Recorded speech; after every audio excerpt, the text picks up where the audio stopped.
Your online girlfriend turns out to be the god of war of Huaxia, the proud and aloof goddess in everyone's eyes. But in front of you, she acts like a sweet and delicate girl, a cold and reserved figure of fascination, yet always spouting nonsense whenever she's around you. But today marks the day of your very first meeting. The college entrance exam begins. All candidates are requested to step onto the stage. With the examiner's loud call from the stage, your heart starts to tighten as you sit in the audience, watching the people around you getting all worked up, with ambition and dreams shining in their eyes. You can't help but let out a sigh. It's like being forced into something unprepared. Going up there would be so embarrassing. In this world, everyone awakens some kind of superpower. And while you have awakened the hand of God, a cheat-like ability to replicate other powers, the problem is your cheat activated way too late. Up until now, you just replicated a level 1 superpower. While you were feeling down and frustrated, the phone you were holding tightly suddenly rang. When you looked at the screen, it was a message from your online girlfriend. How's it going over there? Is it about to begin? Good luck. This person is your online gaming partner. Because of your family situation, you've always been a loner. No friends around, so you often chat online with this stranger you've never met. After thinking for a moment, you replied, "Not great. It's about to start. I feel like my ability is the weakest. Basically, it's game over." After a few seconds, a message came back saying it's okay. A level 1 superpower. Even though the level is not high, but your abilities are becoming more precise. A sharp-eyed examiner is sure to notice. After a series of comforting words, it was accompanied by a very amusing emoticon. She seems to be a quirky and playful girl. Mutations aren't very useful anyway. Might as well go back home and farm. Let out a sigh. You made a playful self-deprecating joke. Don't get discouraged. Believe in yourself. Give it your best shot. If there's a chance, I can try to help you too. I have something else to take care of here, so I'll stop here for now. Looking at the reply from over there again, you smiled and turned off your phone. No matter what, you still have to give it a try. The blazing sun hangs high in the sky. The scorching sun feels like fire. One by one, the examinees stand in the vast open area, freely pouring their youthful energy into the moment. But under this blazing sun, there is one spot that stands out in an odd way. A huge shade canopy placed right under the scorching sun. It looks incredibly bureaucratic and capitalistic, resembling a rest area reserved for leaders. However, the ones sitting here aren't a group of middle-aged leaders. Instead, it's a stunningly young and beautiful woman. Her name is June Ani. She is the top person in charge of this assessment, and she's also sent by one of the most prestigious 8 academies. At the moment, she is looking down at her phone. A faint smile occasionally appears on her face, but it quickly fades away. After all, she has to maintain her cool and aloof persona. She can't let it slip, can she? In the eyes of others, she is seen as a proud and icy goddess with a cold demeanor. Her abilities are also ice-related, making her feel unapproachable. This fear of her has indeed saved her a lot of trouble, but it has also left her feeling lonely. In reality, her personality isn't as withdrawn or hard to approach as it seems. At this moment, a chubby middle-aged man suddenly walked over, carefully said hello to June Ani. There are quite a few promising candidates in this assessment. They mentioned you would come for an inspection and select the core candidates to be recommended. Would you like to take a look? June Ani still maintained a cold and distant expression. He raised his eyes. The middle-aged overweight man saw a murderous intent in those eyes. He was so frightened that he quickly swallowed hard, hurriedly said, No need. You just keep resting. There's no need for us to do that. Junani interrupted, saying it's been so long already. It's starting to feel a bit inappropriate. I'll handle the upcoming evaluation. With that, he put away his phone. Gathering himself, he walked toward the sunlight, heading forward under the bright light, quietly thinking to himself that guy is going to take the college entrance exam. I also have to oversee the exam. With graceful and light steps, June Ani moved forward steadily. In just a moment, he appeared at the center of the platform. An invisible wave of energy was released. Instantly, it enveloped the entire area. Everyone felt a refreshing coolness spread through their bodies. Shortly after, June Ani spoke and said, I am the highest authority of this event. I come from the Eastern Academy, and I am also a member of the Temple of War. My name is Junani. I also have 5 guaranteed admission slots in my hands. I hope everyone will perform well from now on." After finishing his words, Junani stood right in the center of the platform, quietly waiting for the students being assessed. As soon as he finished speaking, the entire testing area erupted in an instant. They were unfamiliar with the name Junani, but they all understood. What does it mean to be one of the 8 superpowered students? This title is truly too enticing. If one could gain Junani's recognition, it means qualifying for admission to the most prestigious academies. Not to mention he also holds direct admission spots in his hand. Everyone taking this exam is full of confidence in themselves. For a moment, everyone was gearing up and ready to go, eager to give it a shot. Except for one person, the only underachiever in the entire room. You're sitting in a shady corner, looking at Junani with a confused expression, noticing his cold and aloof apology. The only thought in your mind is to move forward. Originally, there were 5 testing stations on the field. You were already in the process of choosing, thinking about finding someone who seemed easygoing, so you could step in and blend in somehow. But then, out of nowhere, a woman showed up. She seemed to be someone in a high-ranking position, and she immediately took charge of everything. Something as unique as this is bound to have all kinds of strict requirements, and be extremely picky in every way. How could something like your so-called ability chains ever pass? It's absolutely impossible. As time went by, it was finally your turn. You stepped forward with a carefree attitude like you had nothing to lose, wearing a shameless expression as you walked onto the testing platform. Watching the way this person approached, Junani slightly furrowed his brows. "Introduce yourself. Talk about your abilities and development status." You nodded, confidently shrugged it off. "Hello, leader. My ability is energy chains. Currently undeveloped." Since you were already convinced of your failure, you decided not to showcase yourself. Just toss someone down there and be done with it. What did Junani just hear? For a moment, he thought he misheard. An undeveloped energy chain. Why are you saying it so proudly? Speaking of which, that person seems to have an energy chain too. Junani was deep in complicated thoughts. Before he could say anything, the person over there spoke up first. "My energy chain is a mutation. It's possible to control multiple attacks at the same time. The range is relatively far as well." Junani was still lost in thought about himself. The netizen instinctively responded. "Even with its unique changes, the energy chain doesn't have much potential either. You better hold on for a while." Halfway through the sentence, Junani suddenly snapped out of it. He realized the words he just said sounded oddly familiar. That online user was chatting with me earlier. Didn't they say something like this? And that person's ability mutation seems to match this as well. For a moment, Junani's mouth was half open. His pupils suddenly shrank, staring at the man in front of him in shock. "No way, it's impossible that this is already an offline meeting." "Wait a second, what's your name?" Junani asked. You expressed confusion, but still answered honestly, saying the last name is Yuan. It's pointless. Never asked for their real name during online chats. Are you asking for their username? What to do, what to do? Junani muttered to himself, feeling frantic. You stood on the platform, looking puzzled. Is this woman in front of me crazy? Looking himself up and down with a face that shifted between pale and flushed, and staying completely silent. What exactly are you trying to do? If you're rejecting me, at least give me a clear answer. Standing here is really embarrassing, you know, but you have no idea about the terrain. Facing this situation, everyone present felt extremely uneasy. The candidate wondered why the goddess was so dedicated to this guy.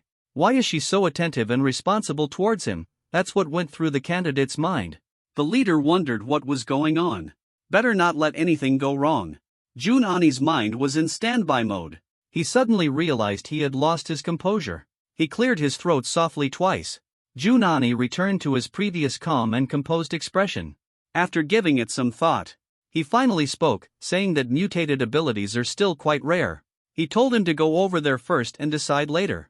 As he said this, with a graceful motion, she pointed in a direction, indicating that you should head to a specific spot, where two people were already standing at the moment. This arrangement seemed straightforward on the surface, but it caused a sense of unease to ripple through everyone, especially the man and woman standing over there. They were the two individuals with the highest talent from the earlier tests. Even though Jun and Yi said nothing, everyone instinctively assumed that area was a guaranteed pass zone. And then all eyes turned to him. Why is it that just a level 1 ability? Even if there are mutations, it's absolutely impossible to reach the guaranteed admission level. This is blatantly playing favorites. You yourself were also stunned. Without hesitating at that moment, after giving it some thought, you tentatively reached out to Jun and Yi, saying thank you for giving me the opportunity. At the same time, the hand of God moves into action. But this move of yours really left everyone utterly stunned. Junani stood frozen in place, completely dumbfounded, staring at the hand reaching out. His mind was in complete disarray. This person sure has some nerve. Since the time I can remember. Not to mention physical contact with the opposite sex. There hasn't even been anyone bold enough to strike up a conversation with me.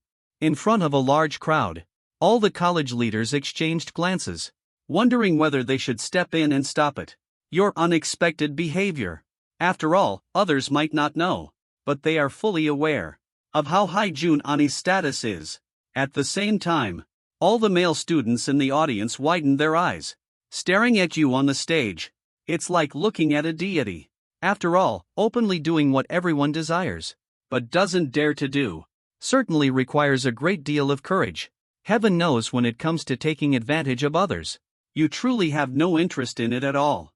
You merely want to replicate the ability purely and simply. Then something astonishing happens that leaves everyone speechless. And it happens once again. Jun and Yi keeps his head lowered. There was no trace of any emotion, but the arm was gently raised. A small hand softly held yours. For a moment, it seemed like you could hear countless hearts breaking. But right now, you had no time to care about what others around you thought. Replication successful. SSS grade talent acquired. Ice Age. Wow, turns out he's the chosen one of this world. The woman standing in front of you actually has an SSS level talent. You lift your head. You look at her stunningly beautiful face, and blurt out unexpectedly how amazing she is. Junani's hand is tightly held by you. At this moment your mind is completely blank. Hearing this, you finally snap out of it, subtly pulling his hand away without being noticed. He nodded slightly. The body felt a little stiff. After all, he was really flustered right now. Earlier, he didn't even realize how his hand reached out. The two separated. You moved to the candidate area. Junani went back to resume his work. But what followed? Junani was clearly a bit distracted. He obviously looked like he had something on his mind. Did he recognize me? How should I talk to him? How should I get along with him? Junani was very clear in his own mind. His usual outward appearance, and the way he interacted with you online, had such a huge difference. For a moment, he truly understood what it meant to experience social death. As time passed, the assessment gradually approached its end. Now counting you in, there are 6 people in the candidate area. So far, there are already 6 individuals here. At this moment in time, the other 5 people all frowned simultaneously without prior agreement. You stayed in place without moving. With your head lowered, you ignored the gazes of the others. It was as if you were lost in your own world. You were focusing on fully experiencing the new ability you just gained. The SSS level power is truly overwhelming, even without any training or further development yet. But the feeling it gives you is far beyond what that chain of energy can offer. The sensation it brings is nothing like that of the energy chain. Soon, Jun and Yi also finished the assessment. He composed himself and calmed his emotions. Then he walked up to you, and he began to speak to you. However, before he could finish his sentence, another voice interrupted him. A girl dressed in purple stepped forward ahead of him. She bowed toward Jun and Yi, spoke loudly saying, "Examiner, hello. Regarding this recommendation spot, I have something I want to say." Hearing these words, the candidates who had already left the venue suddenly came to a halt, and all curiously looked towards the center stage. From the perspective of talent level, among the 6 of us, only me and classmate Xin Yuan have the lowest levels. Based on the purpose of the evaluation, the final spot should come down to the 2 of us. From a perspective of fairness and impartiality, I believe it would be appropriate for Xin Yuan and me to have a duel. Yi Ziluan's tone was calm and composed. He could tell that the examiner had an unusual connection with you. so before everyone left, he quickly spoke up to cut off the examiner. As soon as he finished speaking, the young people in the audience immediately got excited. They quickly surrounded the central stand completely. Then they started to make a commotion. Junani heard these words. He then realized that his actions had been misunderstood by others. He left his name, simply to make it easier to talk to him after the assessment was over. He was considering whether he could use his own resources to help him enter the academy as a regular student. But it was quite obvious. This situation was misunderstood by Yi Ziwen. That's why we ended up with this scene now. But young people naturally enjoy the excitement. The situation has already started spiraling out of control. Well said. Miss, why don't you test his skills? Crush him completely. Do you dare to accept the challenge, kid? Don't just hang your head and act like a coward. Hearing the commotion from the audience, Junani furrowed his brows. A sense of guilt surfaced in his heart, because he hadn't explained things clearly in advance, which caused you to suffer this undeserved disaster. You had done absolutely nothing, yet you had to endure the insults from everyone in the audience. At that moment, Junani felt his face burning with embarrassment. He even found it hard to meet anyone's gaze. As he was thinking about how to resolve this farce, a lazy voice sounded. I don't really mind. So are we doing this now? You stand aside. Seemingly indifferent, he remarked. As soon as those words were spoken, the loud noise in the surroundings instead became a little quieter. The next moment, the crowd erupted into even louder laughter. It's just that this time, besides the mocking, the previous malice has significantly decreased. The superhumans standing here, they all clearly understand. The massive gap between an E-level and B-level talent feels like an impossible divide. Having the courage to step up and face defeat is actually a kind of bravery. Listening to the commotion below, Junani finally lifted his head and looked at the person with a complicated expression. He began to speak and asked, Are you sure about this? Don't try to act tough. You nodded slightly, signaling that you were serious about it. Hearing this, Junani let out a soft sigh. He sighed gently without saying anything more to stop it. And he didn't try to stop it any further. At that moment, Yi Ziwan was already standing at the other end of the testing platform. He looked visibly relaxed. There was a clear look of joy in his eyes. At that moment, the testing platform for the assessment instantly turned into a stage for the two to compete. Both of them stood firmly in their respective positions. They glanced at Junani, who was temporarily acting as the judge. Right at this moment, you raised an eyebrow. It seemed like something had just occurred to you. You turned to Junani and said that, if you can't fully control the power of your abilities, I hope you can save the situation in time. Junani responded upon hearing this. He nodded without hesitation and said they could compete. They agreed to stop at an appropriate point. I will also step in to protect you at any moment. Standing on the other side of the arena, Yi Zi also spoke up at this moment and said not to worry. Xin Yuan, my classmate. We have no grievances or conflicts. Any action taken will definitely be measured. You listen to the conversation between the two. For a moment, you are stunned. But you have no intention of explaining. As Junani gives the shout to begin, let out a deep breath. Start to feel the energy within yourself. That surge of wild and untamed power. Be careful, Yi Ziwan shouts loudly. A faint purple phoenix shadow appears. A figure appeared behind him. Purple flames were rising around him. The intense heat distorted the air. His arms moved slightly, accompanied by the shadowy figure of a purple fire phoenix.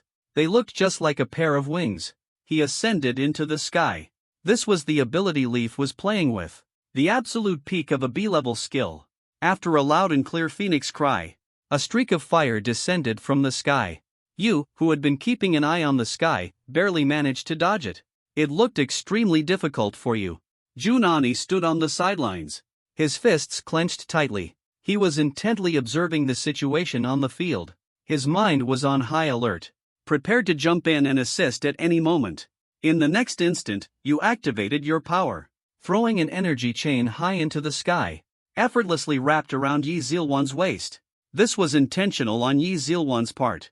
It seemed like he was being tied down, but in reality, it was more like binding you to him. Boss, what do you think about this fight? How long do you think he can hold out? A chubby kid in the audience asked. The red-haired man focused on the scene. He shrugged and said, "How long?" Such a huge gap in levels. Whenever he fails to dodge, that's when he'll face complete defeat. Right now, he's still using chains to bind the two together. Looks like it'll be over soon. The moment the red-haired man's words fell from the stands, Yi Zilwan launched his moves simultaneously. Terrifying purple flames surged along the chains. In the blink of an eye, they were ready to engulf you. Junani let out a sigh and was about to make his move. But right at that moment, a loud bang came from him. It's as if something has shattered. A terrifying surge of energy ripples outward from you, instantly covered the entire arena. The air that was scorching just moments ago suddenly felt as cold as stepping into the depths of winter, like being plunged into the freezing chill of a harsh winter. The icy blue glow climbed along the energy chain. The purple flames touched the blue. The colorful glow vanished in an instant. Not the slightest resistance was made.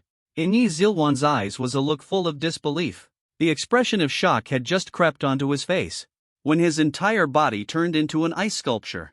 The entire arena was now covered in a thick layer of solid ice. The chill spread rapidly. Some students standing closer to the arena couldn't dodge in time, and their legs were instantly encased in ice. Suddenly, there were screams one after another. Everything happened in the blink of an eye. Many test takers hadn't even had time to react. No one knew what had just happened. Just moments ago, they were saying it was almost over. The red-haired man. His pupils had shrunk down to the size of a pinhead. With his mouth half open, he was unable to speak. On the stage, the right hand you raised was also encased in ice. The chill crept up his arms and neck, reaching his face. It covered the right side of his face with a layer of icy armor. It looked like a pale blue glass mask. You exhaled a slow breath of white frost, feeling extremely embarrassed. I mentioned that I might not have full control over it. Junani stood at the edge of the field, his left foot lifted, holding a posture as if he was about to step forward. But he didn't lower it for a long time. He originally planned to rush out and rescue you. Unexpectedly, something like this happened. It left him stunned for a long time. He couldn't understand why. Looking at this refrigerator, it felt strangely familiar to him. Energy chains, and a variant with ice attributes. Seeing that you were fine, Junani put down the foot he was about to step forward with. A faint smile unknowingly appeared on her face. It's fine as long as nothing's wrong. Wait, did I forget something? Junani suddenly snapped awake. He looked up at the sky. A giant bird-shaped ice sculpture came into view. It was still stuck at the top of the ice pillar, almost like a kite being flown. This is bad, we're in trouble. That girl is still frozen. Junani has always been worried about whether you might get hurt. Never thought about the situation with Yi Zilwan. Silently thinking to yourself that something's wrong. Stomped hard on the ground with force. The solid ice covering the entire arena shattered in an instant. Then leaped into the air. Cut the kite string you had been holding all along.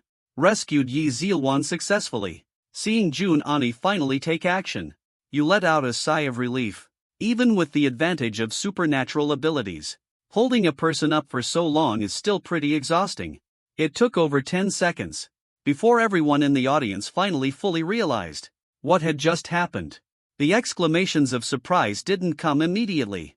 The entire place unexpectedly fell into an eerie silence. Everyone's expressions were shockingly identical. Their heads tilted upward, mouths slightly open, staring at you on the stage. Just now, he won. And it was done in a nearly unbeatable manner. Previously, they didn't use connections. A strange and quiet atmosphere spread among the crowd. Finally, after reaching a certain tipping point, it suddenly exploded. How is it even possible to win this? This is way too overwhelming. You call this using connections? The red-haired man swallowed nervously. His mind was in complete chaos. I don't even know what to say.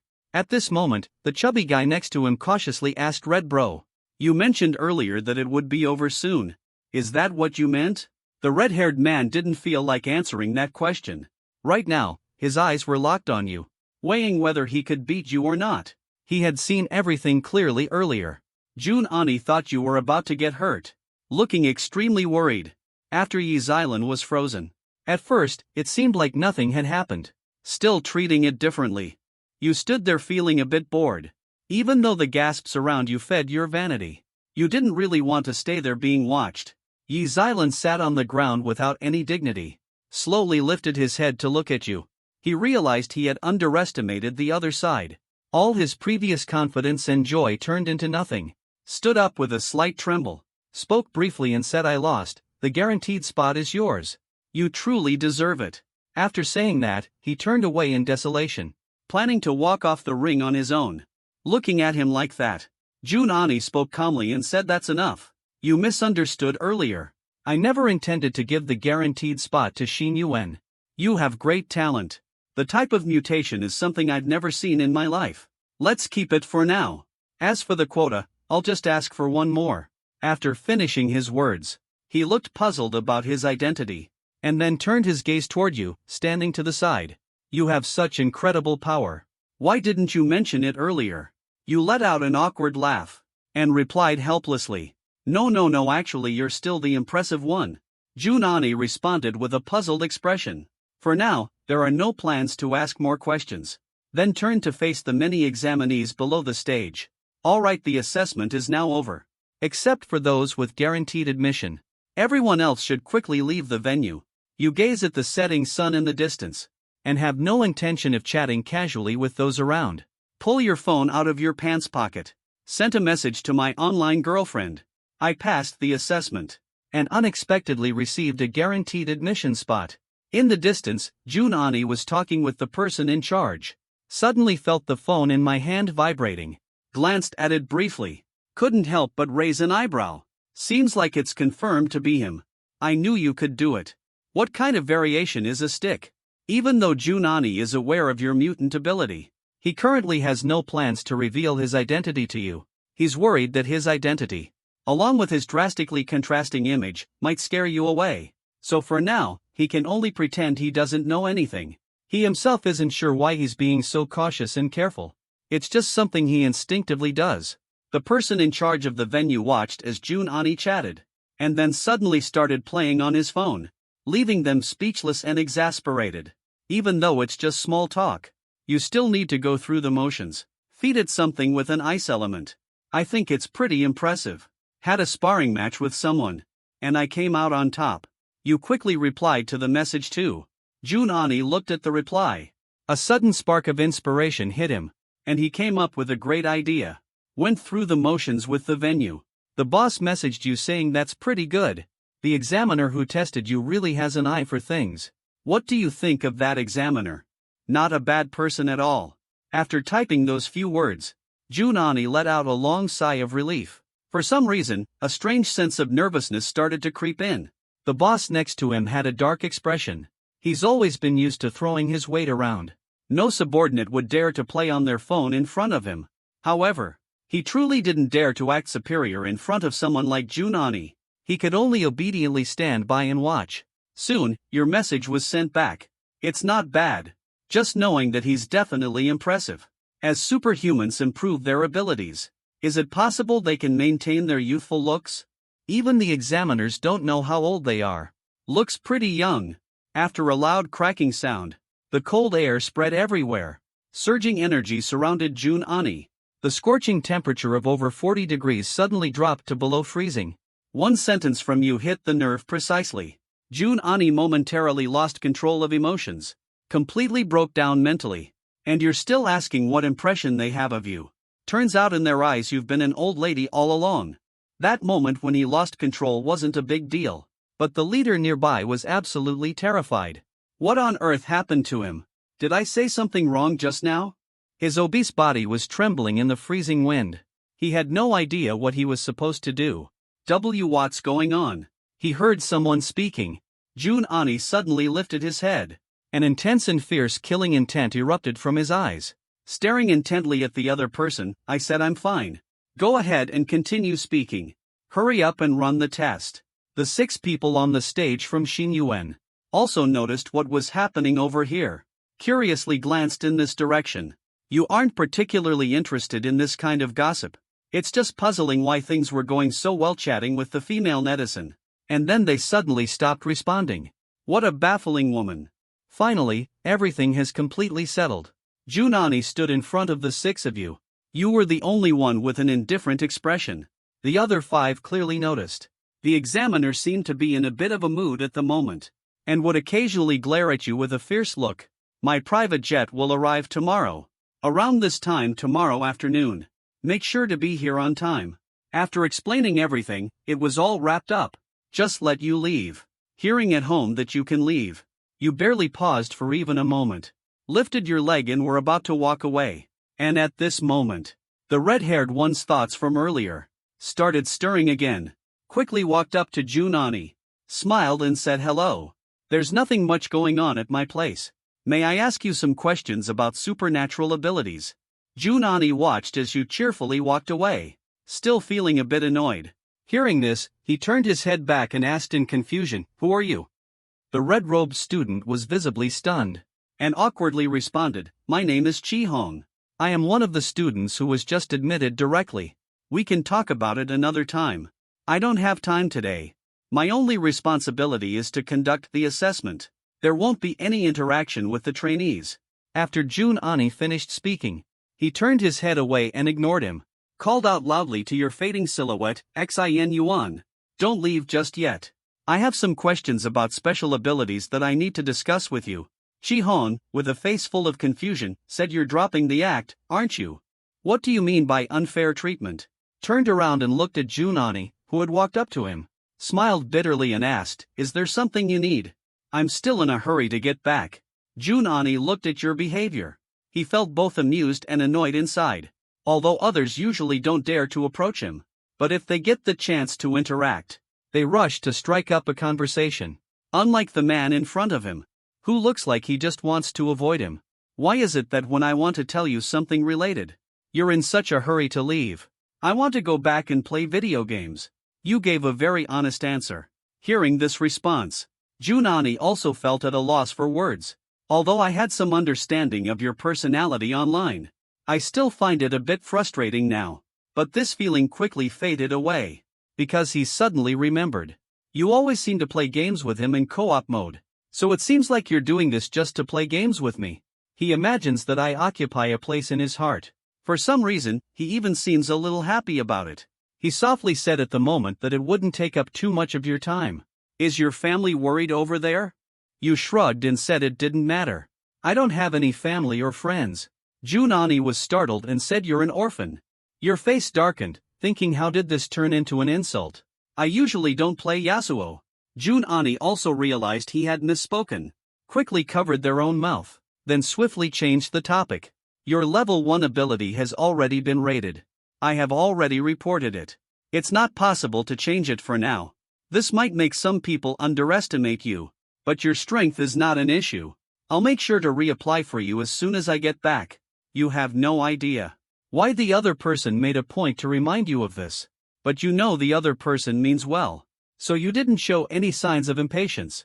You just asked with a hint of confusion why it was so important. "Does this thing come with money or something?" Junani was once completely stunned. As a superpowered individual, especially a high-level one, money is hardly something anyone cares about. Why would you think that way? Are you seriously short on money? The moment you heard that, you immediately got upset. "What do you mean by asking if I'm really that short on money?" Right then and there, you couldn't help but vent your frustrations by saying, "Hey, lady, could you take a moment to understand the struggles of ordinary people? Of course I'm short on cash. Yesterday, I even started searching through the cracks in my bed. I feel like even the mice are eating better than me." Junani was stunned as she listened to your exaggerated descriptions. Her eyes were wide open in shock. In that moment, anger surged within. With a cold voice, asked which school you attended before. Asked which community you belonged to. How could they completely ignore providing food and shelter? Not even caring about your basic needs. How would I know the details about your situation? Shrugged and admitted that these things were indeed beyond your knowledge. Junani looked at your calm expression. At this moment, he had already fallen into deep thought. So this was the reality of the environment he truly lived in. In just a few short minutes, in his mind, he had already imagined a picture of someone without a family, who had been ostracized since childhood, and lived a life of hardship and poverty. At that moment, the look in his eyes toward you was a bit unusual. For a moment, his nurturing instincts were overwhelming. Without hesitation, he pulled out a black card and handed it to you. Take this card for now. The password is 6 zeros, feel free to use it. Looking at the black card handed to you, you were truly stunned. Is there really an unexpected surprise? The person in front of you turns out to be a wealthy lady. Is this really for me? You point at the black card. At this moment, June Ani's image in your mind suddenly became radiant, instantly changing from a strange woman into an angel. June Ani nodded and said yes. When you get back, just eat whatever you feel like. Oh my, how could I possibly accept this? Your expression immediately shifted from a lifeless stare to one that was warm and friendly. While saying this out loud, you quickly took the card and slipped it into your pocket. June Ani couldn't help but smile to herself. She spoke up and said, "Stop calling me big sister. I'm 19 years old this year. Just like you." You nodded repeatedly. After all, the sponsor is always right. As the sun set in the west, the two parted ways. June Ani watched your figure disappear into the distance. With no one else around, he finally didn't have to hold back any longer.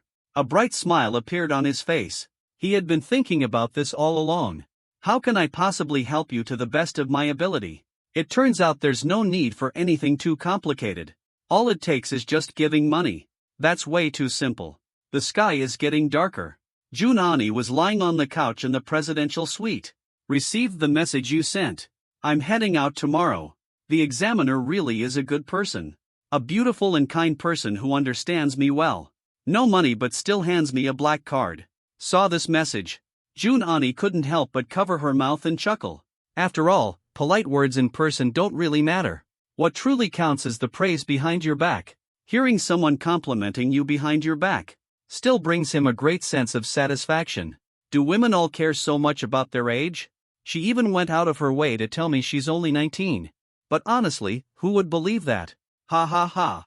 Already in a leadership position. How could someone be that young? The TV remote was crushed in anger. June Ani shouted furiously. The next morning, Xin Yuan. Everyone arrived at the meeting spot early. You're holding a bottle of water in your hand, walking alone from a distance. June Ani immediately spotted you in the crowd. He stepped forward, frowned, and asked in a low voice, "Didn't I already give you money? Why don't you dress up a bit or buy something for yourself?" You scratched your head and spoke in a tone that sounded like reasoning. "Look, I don't have anything to begin with. Since I need to buy something, wouldn't it make sense to just buy it when I get there? That way I can avoid the hassle of carrying it on the plane." Suani was speechless and utterly baffled. Incredibly convincing. At June Ani's signal, you walked up to a group of recommended students. To your surprise, as soon as you got there, the first person to greet you was actually Yi Ziwan. Are we that familiar with each other? But you still instinctively nodded and greeted them back as well. The leaves today looked noticeably different from yesterday. At this moment, she deliberately put on a pair of glasses. She now appears much more intellectual and well-behaved. The middle-aged man nearby noticed you approaching. He exchanged a glance with Yi Ziwan. He nodded slightly and walked toward you. "Are you Xin Yuan? I'm Xiaolan's father. My name is Yi Tian." As he spoke, he adjusted his gold-rimmed glasses. A middle-aged man with a refined and scholarly demeanor smiled as he reached out his hand to you. You took one look at the situation and couldn't help but sigh inwardly. Instinctively, you felt that this person had come to stir up trouble. But remembering the saying that you don't hit a smiling face, you politely extended your hand and shook hands with him. Didn't really say much.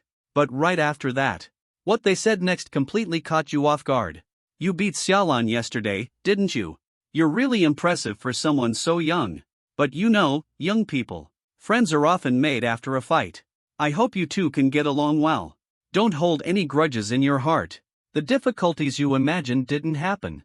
Yi Tian kept a gentle smile on his face. He spoke in a very appropriate manner.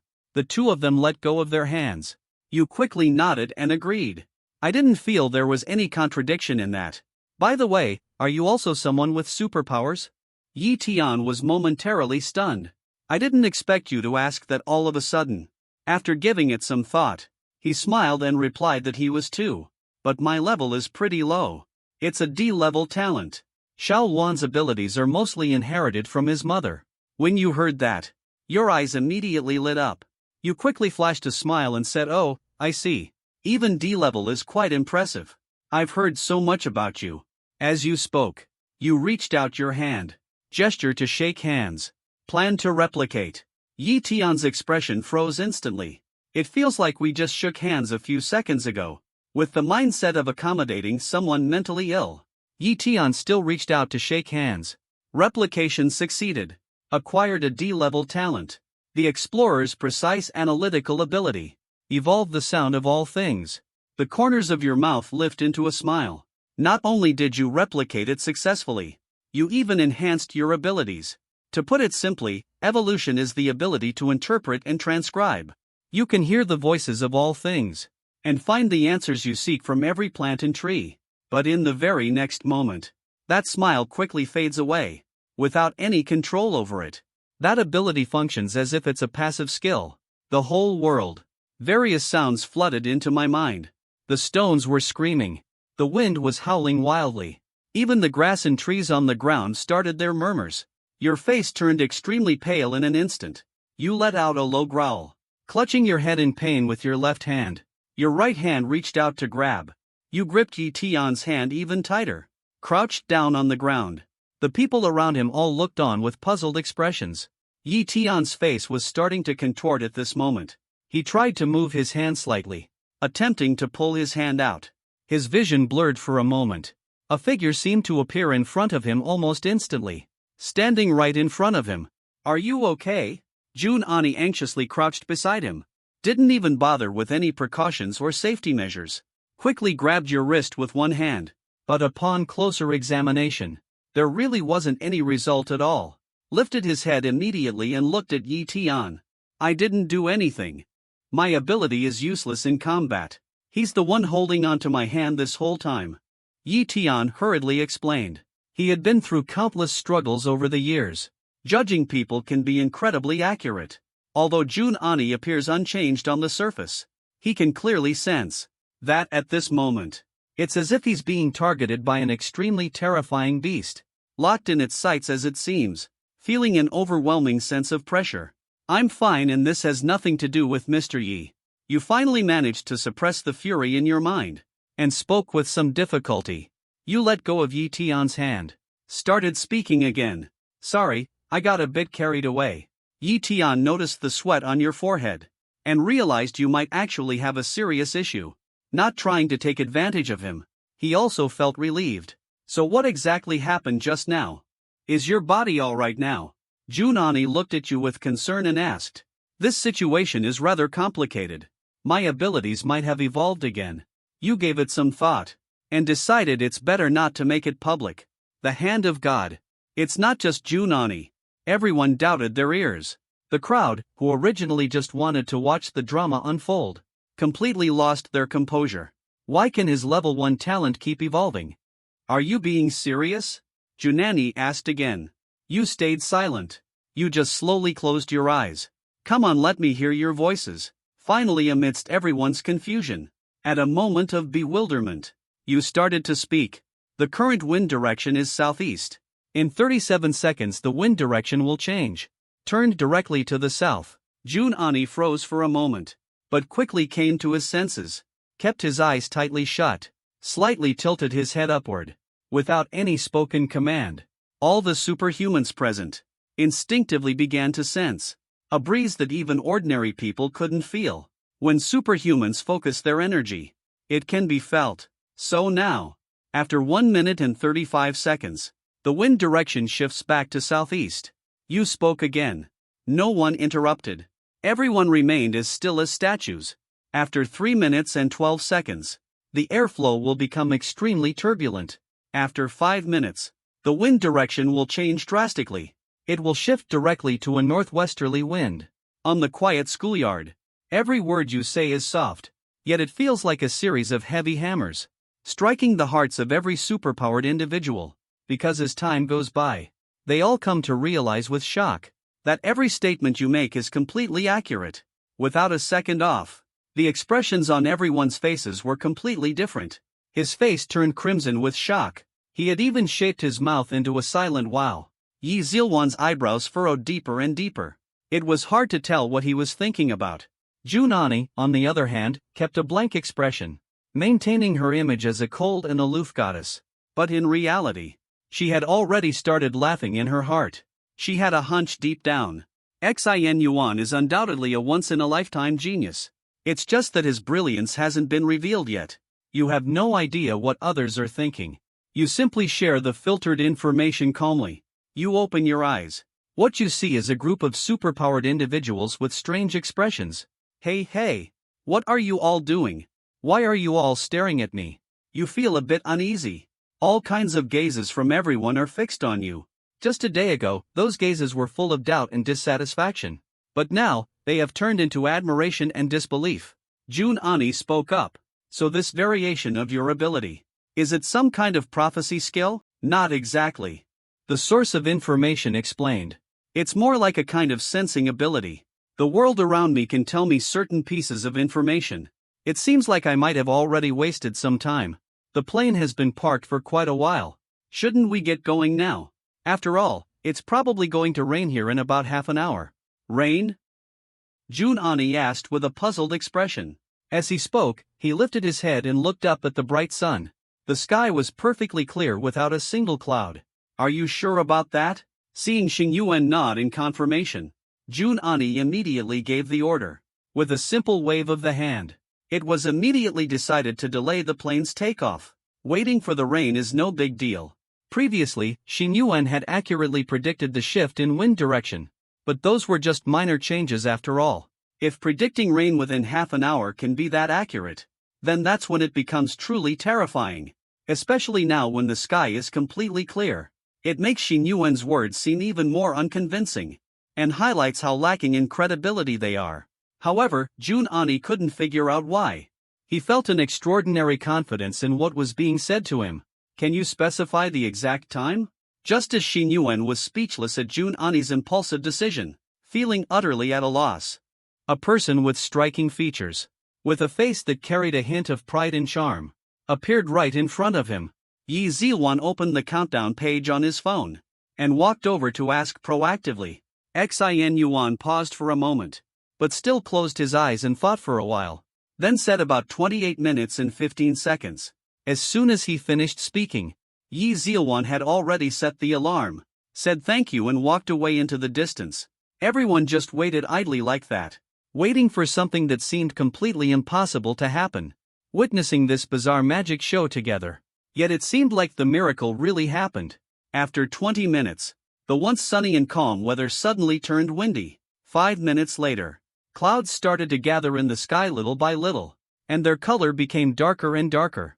The temperature gradually started to drop. A gentle breeze lightly lifted the hem of the girl's dress. Yi Ziwan looked up at the dark clouds forming in the sky. Her right hand holding the phone slowly tightened its grip. There weren't many people present today, but it was quite lively. At this moment, many of the accompanying family members had already taken out their phones and started recording the unusual scene of the sky suddenly covered in dark clouds. Experts see the deeper meaning, but for others, it's just about enjoying the excitement. From their perspective, the weather was perfectly fine just moments ago. Then that young man said a couple of sentences, and suddenly it looked like it was going to rain. It's practically no different from controlling the elements. It doesn't matter if they knew each other before. By now, people had already started chatting with each other. Ever since the revival of spiritual energy, people have already gotten used to the presence of superhumans. But in reality, interactions between ordinary people and those with superpowers are still quite rare. It is still not very common. Getting to witness such an extraordinary scene today firsthand, it will surely become a topic of conversation during leisure time. Who knows how today's events will spread from one person to another, and how they will eventually be passed on to hundreds, turning into what kind of story in the end. Among everyone present, the one whose emotions were stirred the most was probably Yi Ziwan. He gripped his phone tightly in his hand, without saying a word to anyone, and simply looked up at the sky. Judging from the situation, he knew the source of the news must have been accurate. It really looks like it's about to rain here. But he is still holding on to hope, hoping for a mistake in timing, even if it's just off by 1 minute. He doesn't deny Xing Yuan's strength. He understands. Xing Yuan is a genius hidden under the guise of a first-level power. He's also aware of yesterday's duel. It indeed proved that he isn't a match for Xin Yuan. However, there was always an inexplicable frustration in his heart. It made him unwilling to admit defeat. Yesterday's battle with Xin Yuan was the first time he had ever lost in his life, the first time he lost so badly. He didn't want to acknowledge that someone who was once selected alongside him for the same opportunity had such poor potential before but now had become so strong that it was hard for him to keep up. Finally, the sky started to rumble with thunder. The air began to feel damp and humid. The alarm sound that Yi Zilwan had set earlier suddenly went off, drawing the attention of the chatting crowd. But the alarm stopped after just a moment. People didn't pay much attention to it, because light rain began to fall from the sky. The crowd instantly became lively. It's really raining. Oh wow, that's amazing. The young guy's prediction was spot on. I recorded it. I have to tell Aunt Zheng about this when I get back today. The energy chain evolved into a prophecy ability that's incredible. Can you believe it? The lively crowd didn't seem to affect Yi Zilwan at all. Right now, he was lowering his head, blankly staring at his phone. The alarm wasn't turned off by him just now. The moment the alarm started ringing, a drop of rain fell from the sky. It hit the snooze button perfectly. The noise around him had nothing to do with him anymore. At this moment, he was completely stunned. Is this what they call fate? Watching the rain finally start to fall from the sky, Jun Ani gave a slight nod. He glanced at Xin Yuan from the corner of his eye, noticing that he still looked completely bored. It seemed like he didn't think he had done anything remarkable at all. To be honest, Xin Yuan really felt deep down the people around were honestly overreacting a bit, doing absolutely nothing, having a plane but not taking off, just stubbornly waiting for the rain. Right.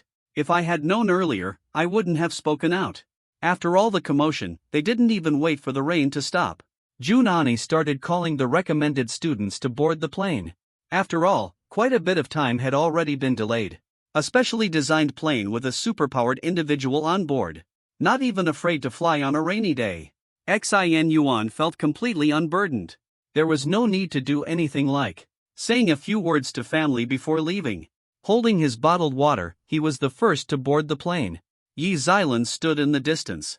Her eyes were locked firmly on Xin Yuan's back.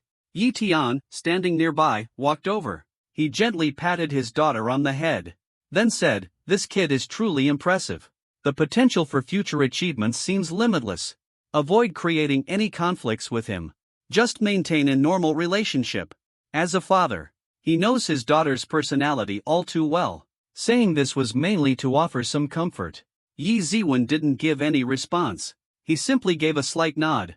He silently made a firm decision in his heart. Starting from today, you are the goal I aim to surpass. This brief episode came to an end. The plane finally took off. The journey was uneventful. After an hour of smooth flying, the plane finally reached the destination of this trip. The only noteworthy thing during the journey was Xin Yuan didn't sit down. Throughout the trip, he stood leaning against the plane's cabin the entire time. The reason is pretty straightforward. The sounds of everything around still couldn't be completely blocked out. The chair beneath him seemed to constantly criticize him. Of course, this group of people had long gotten used to his eccentric behavior. They all looked like it was nothing out of the ordinary. At last, the plane came to a stop in front of a massive domed building. It finally came to a halt. Xin Yuan stepped off the plane. The weather here is amazing. The sun is about to set. The afterglow of the sunset shines on that massive domed building. Engraved in golden letters on it are a few large words. Black Horse Sports Center. Xin Yuan. Those 8 words left Xin Yuan completely speechless. Standing there, unable to move on for a long time, thinking about the next visit. He was genuinely curious and excited about this place. He had a lot of anticipation and wonder about it. Imagining how grand and impressive this place could be. Picturing something truly unique and extraordinary. A sports stadium. Am I in the right place? Shouldn't it be some kind of superpowered combat center? Or something along those lines? Xin Yuan turned around and couldn't help but ask Jun Ani. Jun Ani shot him a glance. She could tell what he was thinking. She spoke up and said, "Why make it so complicated? What's the point of wasting resources like that? This kind of centralized evaluation doesn't actually take that much time. Renting a gym for a few weeks would be enough. Shi-hong, who got off the plane later, also came over at the same time. He stood next to Jun-ani and chimed in, looking like he was joining the fun. I think the stadium is pretty nice too. Jun-ani glanced at him with a puzzled expression. That look clearly seemed to say, who are you? He didn't say a word. It feels like I'm the extra one here. Everyone stood still with their suitcases in hand. Two staff members appeared in front of them. One of them was holding a stack of clothes. The other was holding several cards. Those were registration cards for superpowered individuals. Everyone who officially becomes a superpowered individual will receive this item, which contains details like their name and gender, date of birth, superpower level and superpowered individual rank. It's considered a type of identification for superpowered individuals, something similar to an ID card for people with superpowers.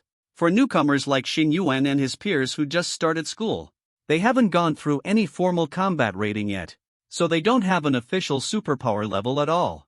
Issuing superpower cards without a superpower level shows the officials' confidence in their potential and future. Extremely confident about it. It's a mark of honor and a testament to talent. Among the 6 students present, each one had a look of joy on their face. The other 5 were happy because of the honor, while Xin Yuan's happiness came from the high quality of the outfit, which was given for free. After everything was distributed, Jun and Yi's expression turned slightly gloomy. He looked up and asked the 2 staff members, why is there one fewer super ability card with the surname Yuan? We didn't grant a level 1 talent. There have been previous cases of applying for the superpower card in advance, so I thought it would be best to check with you first. The staff slightly bowed toward Jun-ani, speaking in a tone that was very formal and businesslike. Jun-ani quietly stared at the guard for a few seconds. When cold sweat started to gradually appear on the opponent's forehead, he turned around calmly and said to Xin Yuan, Xin Yuan, show him what you've got. You give him a demonstration. When facing a situation like this, Jun-ani felt unsettled within. Now he might even be angrier than Xin Yuan, thinking about how Xin Yuan clearly had such remarkable talent, yet was always regarded as merely a level 1. As his recommender, Jun-ani found it really hard to tolerate, so today he didn't feel like saying much. Why not just let the facts shut the other person up? Xin Yuan hadn't even had time to react yet. He didn't expect the topic to suddenly shift to him. Even someone less perceptive would get it by now. He's finally realized what's going on. It seems like this examiner has quite a good impression of him. The examiner has been treating him pretty well all along. This is something that makes sense. After all, I had experienced similar things back when I was in school. Teachers often tend to favor top-performing students. They usually show a lot of preference for them. But this female examiner, why does she always seem so eager to help me show off in front of others? This feels a bit off, doesn't it? For some reason, it feels like I'm doing all the work, while someone else gets all the credit for it. This makes it impossible for me to stay low-key. Originally, I wanted to keep a low profile and surprise everyone later. How did this gradually turn into a pretentious path? But he didn't turn it down. He took a deep breath, raised his hand aiming at the back of the stadium, at the massive fountain in the artificial river, separated by hundreds of meters. With a gentle lift of his finger, the fountain's water column, dozens of meters high, instantly froze. Ice crystals spread and reformed, creating a gigantic ice sculpture. From a distance, it looked like a giant bird about to spread its wings and soar. The staff gazed at the ice sculpture in the distance. 2 workers delivering clothes rubbed their eyes, frozen in place. Afterwards, the person in charge of distributing the energy cards quickly lowered their head, frantically fumbling through their storage bracelet, and pulled out a small booklet, holding it nervously while flipping through it for a long time. Finally managed to find the relevant page, looked up and glanced at Xin Yuan's face, then lowered the head to make a comparison. Repeated this process several times. That's odd, isn't this the person? But the information pre-marked in the manual clearly stated everything in detail. Xin Yuan's ability is energy chains. Talent level is tier 1 with mutations. After confirming it, he turned around again to take another look at the massive ice sculpture that stretched for dozens of meters. He truly couldn't make any sense of it. What does this thing even remotely have to do with the energy chains? Ah, this Jun-ani. He noticed the pained expression on the other person's face. And deep down, he couldn't help but feel a bit satisfied. He interrupted by speaking up. Alright, stop looking at it. The information transferred ahead of time in that manual was incorrect. Xin Yuan's ability underwent an extremely unique mutation. It'll definitely need to be reassessed after some time. As for now, you don't need to worry about it too much. Just hurry back and get a replacement card. Oh, alright. I'll go and take care of it right away. After saying that, the staff quickly ran out. While running, they kept glancing back occasionally, taking another look at the ice sculpture made by Xin Yuan. To be fair, indeed, he looks so dashing. Watching the staff with a look of doubt and uncertainty, their expressions also carried a hint of disbelief. Meanwhile, the group of people nearby, including Chi-Hong, couldn't hold back their laughter anymore. Their eyes were filled with a sense of schadenfreude. After all, over the past couple of days, they were essentially witnesses to Xing Yuan's transformation. With their own eyes, they saw someone with a basic level 1 talent suddenly turn into a genius who completely outshined them. The shock and disappointment were incredibly hard to bear. And looking at things now, Xing Yuan has now passed on that discomfort to someone else. They somehow felt a lot better about themselves. That examiner over there. Right now, my ability to control is just average. After freezing something, I still don't know how to unfreeze it. Watching myself act all impressive. In the end, the ones enjoying it were the people around me. Xin Yuan helplessly pointed at that ice sculpture in the distance. To Jun Ani, it's just a small issue. Practice more in the future and it will be fine. Jun Ani said this while speaking. Without even glancing, he snapped his fingers lightly. In an instant, the distant ice sculpture turned back into flowing water. It crashed down like a suspended waterfall, plunging into the moat below. Watching Jun Ani's effortless display of skill, Xin Yuan was suddenly taken aback. This woman is incredibly skilled. Even though I copied her abilities. Right now, in terms of actual strength, there's still a significant gap between us. Also, stop calling me examiner. You're all about to start school soon. Just call me senior or use my name directly. And one more thing. Junani stopped halfway through his sentence. Suddenly, the phone rang. The moment that specific ringtone played, his expression immediately turned serious. For a moment, everyone could clearly feel that his usually cool demeanor had shifted into something more menacing. He picked up the phone and brought it to his ear. What are you sure about this? At a time like this, of all times, how could they have the nerve to do this? 2 kids. Alright, I got it. I'll lead the team to handle it. After finishing the sentence, quickly hung up the phone, turned around and spoke to the staff. Will exceed expectations. After coming back, you quickly take them to the place and help them settle in. I have something to take care of now, so I need to leave. Looking at the other person, the attitude instantly turned sharp and decisive. The staff quickly nodded in agreement. Junin turned his head and continued, you all will follow him back to his place in a while. Rest first and don't come out unless necessary. Although he said you all, his eyes were fixed on Xin Yuan the whole time. After receiving a firm response, the person didn't waste a single moment, instantly turning into a streak of light, and darted straight into the gymnasium. In just over 10 minutes, Xin Yuan was already lying on a large bed. He pulled out his phone. He wasn't sure what exactly had just happened. Even he couldn't figure out the details of what had occurred. Jun Ani appeared to be in an extremely anxious state. But whatever. This isn't something he can handle. With Jun Ani's abilities, ordinary situations shouldn't be a problem. He found the only contact on his phone, Yogurt Stick. Xin Yuan casually sent out a game invite like usual. But this time, Yogurt Stick didn't respond for a long time for some reason. Maybe they're busy. Xin Yuan thought to himself and started the game. As soon as the game screen loaded, a message came through from over there. Yogurt Stick, I have something to take care of. I won't be able to talk for a while. Oh right, Yogurt Stick. I heard something over here. There's an issue at the place where you're supposed to have the centralized assessment. Yogurt Stick, 2 kids were abducted. The identity of the trafficker. Anyway, it's really dangerous. Take extra care of yourself. If there's nothing much to do, just spend some time on your phone. Don't wander around aimlessly. Xin Yuan stared at the message. He was instantly dumbfounded. Even in another world, superpowers already exist. There are still human traffickers here. Does this vile industry still survive even here? He quickly replied. Traveler, how do you know about these things? Are you involved in law enforcement or a related field? Who exactly is the traveler on the other side? These days, having superpowers to track down human traffickers should be pretty straightforward, right? But when the news got sent out, it was like it disappeared without a trace.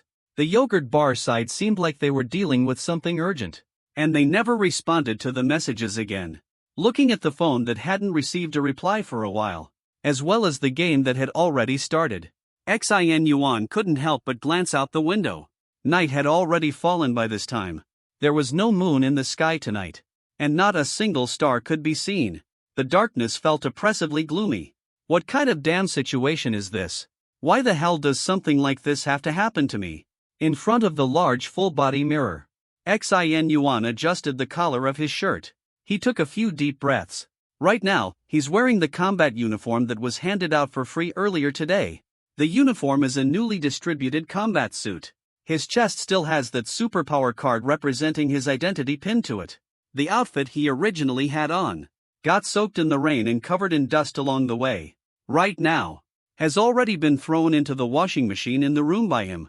Logically speaking, not sure if those responsible can handle it. Xin Yuan was tidying up the clothes, muttering to himself along the way. His memory is pretty good. He's now trying to recall the scene when Jun Ani answered the phone. From just a few words here and there, Xin Yuan speculated. It's very likely that Jun Ani was handling this exact matter. Considering Jun Ani's level of capability, if this could make him take it so seriously, there's a good chance the other party is still uncertain. Not just an ordinary human trafficker. Although Xin Yuan feels pretty confident about himself now, when thinking about it rationally, he still feels uncertain deep down. What if he ends up losing the fight?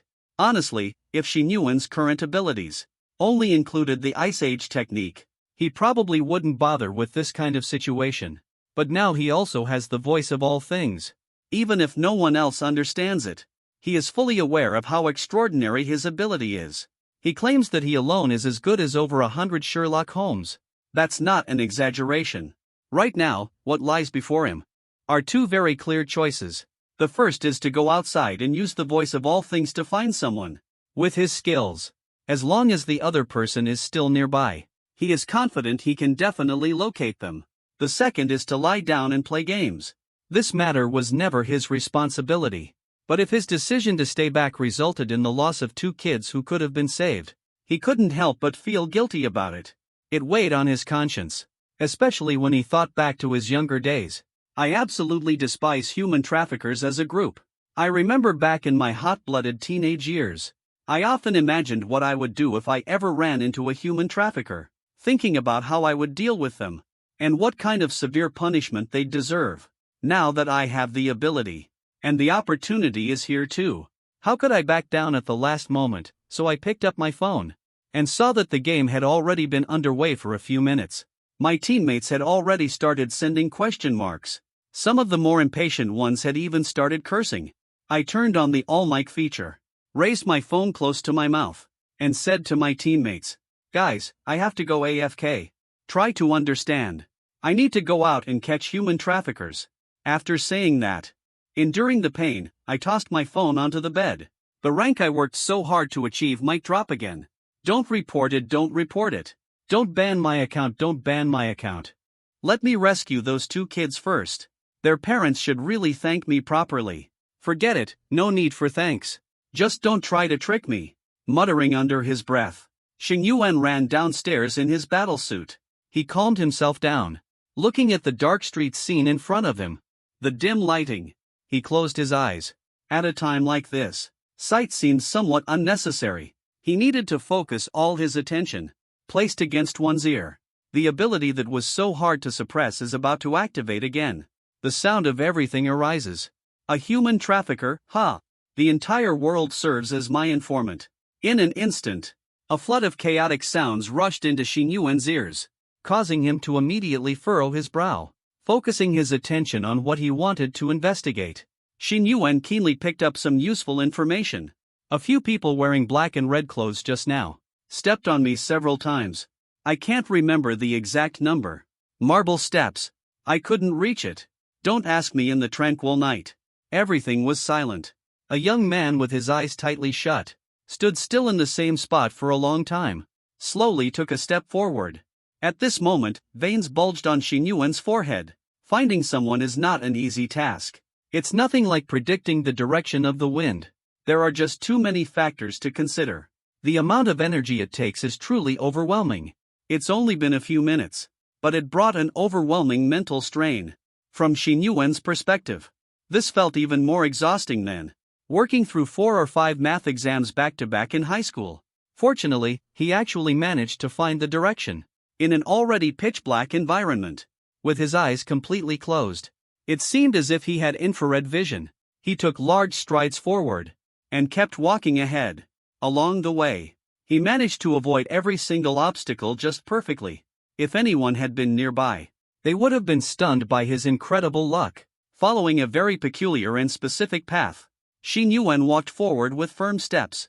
By this point in time, his mindset, instead, became particularly calm, focusing entirely on what was in front of him. There wasn't a trace of nervousness. It was only after he began searching that he realized the information left by the other party was truly minimal. They were undoubtedly well prepared. He's only now starting to truly realize that unless there's a superhuman with abilities like his, no ordinary method could ever locate the target. He also understands that he doesn't have any teammates right now, and he can only rely on himself. Tonight is destined to be a fight that belongs solely to him. Elsewhere, several figures darted swiftly through the area and quickly gathered at one spot. Did you spot anyone suspicious? Or perhaps it's a unique energy fluctuation. The leading individual began to speak. It was exactly so.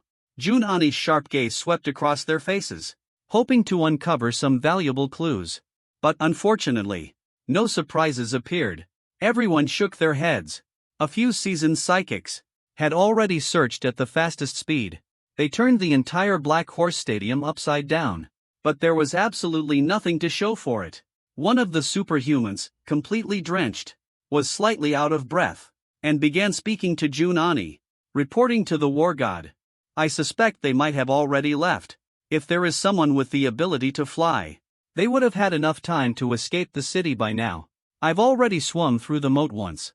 There's no way they could be in the water. Jun Ani furrowed his brows. He shook his head with a frown. It's impossible. There's no chance the divine servant is idle, kidnapping 2 kids and running away.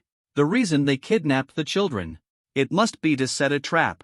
In other words, they are definitely still here. The female psychic next to him lowered her head to check her watch. His expression was serious with a hint of reluctance. He started speaking, saying it had already been so long. Those 2 kids were probably in trouble. Jun Ani interrupted and said, "It's not just about that. If they really complete the trap and proceed with the divine descent, think about it for a moment. Why would they pick today to do something like this at this exact time?" The people nearby froze for a moment. Then they all quickly realized what was happening. None of them were rookies. They clearly understood what Jun Ani was talking about. Everyone turned their heads in unison. Their eyes were fixed on the Black Horse Stadium. Surrounding it were the temporary student dormitories. That's where this year's most exceptional and talented individuals stayed. These were the prodigies selected from all over the country. Each one of them was an invaluable asset, even though each of them is exceptionally talented. And their abilities are not weak.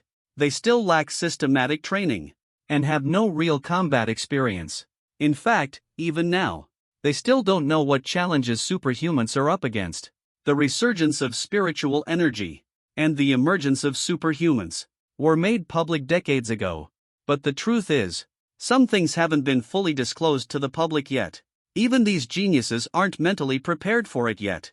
Jun Ani clenched his teeth tightly. He was well aware of it in his heart. The real intention of the other side is to destroy the seedlings. They absolutely don't want anyone like them to ever appear in this world again. Listening to what Jun Ani said, everyone realized the severity of the situation. This time it really happened too suddenly. This is just too strange. Under normal circumstances, there's no way this could happen without any warning.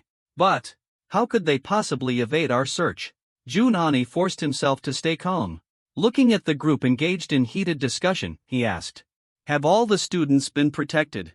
The female psychic from earlier shook her head at the question, and replied that they haven't been secured yet. They just sent someone to start managing things now. There really aren't enough people to handle this. Something like this happened. A considerable number of people still need to stay inside the venue to keep the virtual realm stable. As for the students, it's already this late. At least there hasn't been a large-scale gathering. Jun-Ani rubbed his temples and shook his head helplessly. This time really caught me off guard. Besides, I'm just a young person. I only have physical strength. But when it comes to organizing things like this, I truly lack experience. The experienced strong ones haven't arrived yet. By the time they get here, the opportunity will probably be long gone. What should we do? Let's keep searching. Female superhuman. It's obvious that the tone now carries a hint of panic. Clearly, the young Jun-Ani in front of them has already been regarded as the backbone of support. They've been searching for so long without finding the other person. There must be a barrier set up. In any case, let's keep looking for now. Everyone releases their powers outward and observes as they pass through different areas to see if there's any change in energy. A few people nodded in agreement, clearly understanding the gravity of the situation. Vanished instantly from the spot. Jun-Ani frowned deeply. Searching for the barrier using this method, it will eventually be found. But the process is unbelievably slow. Those two kids. But over here, there's currently no one with abilities related to barriers. Thinking about this, a person's figure suddenly and inexplicably came to his mind. Out of nowhere, an image of someone appeared in his thoughts. Using his yogurt stick identity, Xin Yuan had previously warned Xin Yuan online not to wander around aimlessly, and hurriedly rushed out. However, Xin Yuan mentioned earlier that his latest ability mutation seemed to be related to sensing things. It's unclear whether, at a time like this, his sensing ability could possibly be of help. Able to sense changes in the wind's direction, the barrier that senses. Is it possible he just hasn't officially stepped into the world of superhumans yet? Some related confidential incidents haven't had the chance to share with him yet, and fighting those people right now might still be too soon, far too dangerous. Xin Yuan just kept walking forward with his eyes closed. No one knows how much time has passed. Even at this moment, he was walking with a bit of a stagger. His mental energy was already on the verge of exhaustion. At last, he came to a stop. Now, it's already a bit of a distance from Black Horse Stadium. From this spot, you can only see the dormitory building over there, emitting a faint glow. All he saw in front of him was a small square. It looked just like the kind of equipment older folks use for exercise. The area showed no signs of anything unusual, but the voice of all things told Lucky this was exactly where he was meant to be. He still hadn't opened his eyes. He lingered in the same spot for a moment. Then Xin Yuan walked toward a pull-up bar. He picked up a small stone from the ground and tapped it lightly against the pull-up bar's post twice, then moved on to the next piece of gym equipment, repeating the process to produce peculiar notes, like performing a musical composition, creating clanging sounds on each piece of equipment. Finally, after the last strike, the entire world began to shift. The space seemed to be placed inside a massive tumbler, like a washing machine, twisting and distorting, as if controlled by an invisible giant hand, wreaking havoc on something with wild abandon. But such distortion is merely an illusion. Xin Yuan's eyes remain tightly shut. His legs are firmly planted on the ground, rooted to the spot, without the slightest hint of movement. Finally, everything returns to calm. But the scene before him has already changed. In the very center of the square, a tumor the size of a watermelon, silently floating in the air. What supports him are vein-like structures. Next to the tumor is a figure in a red robe.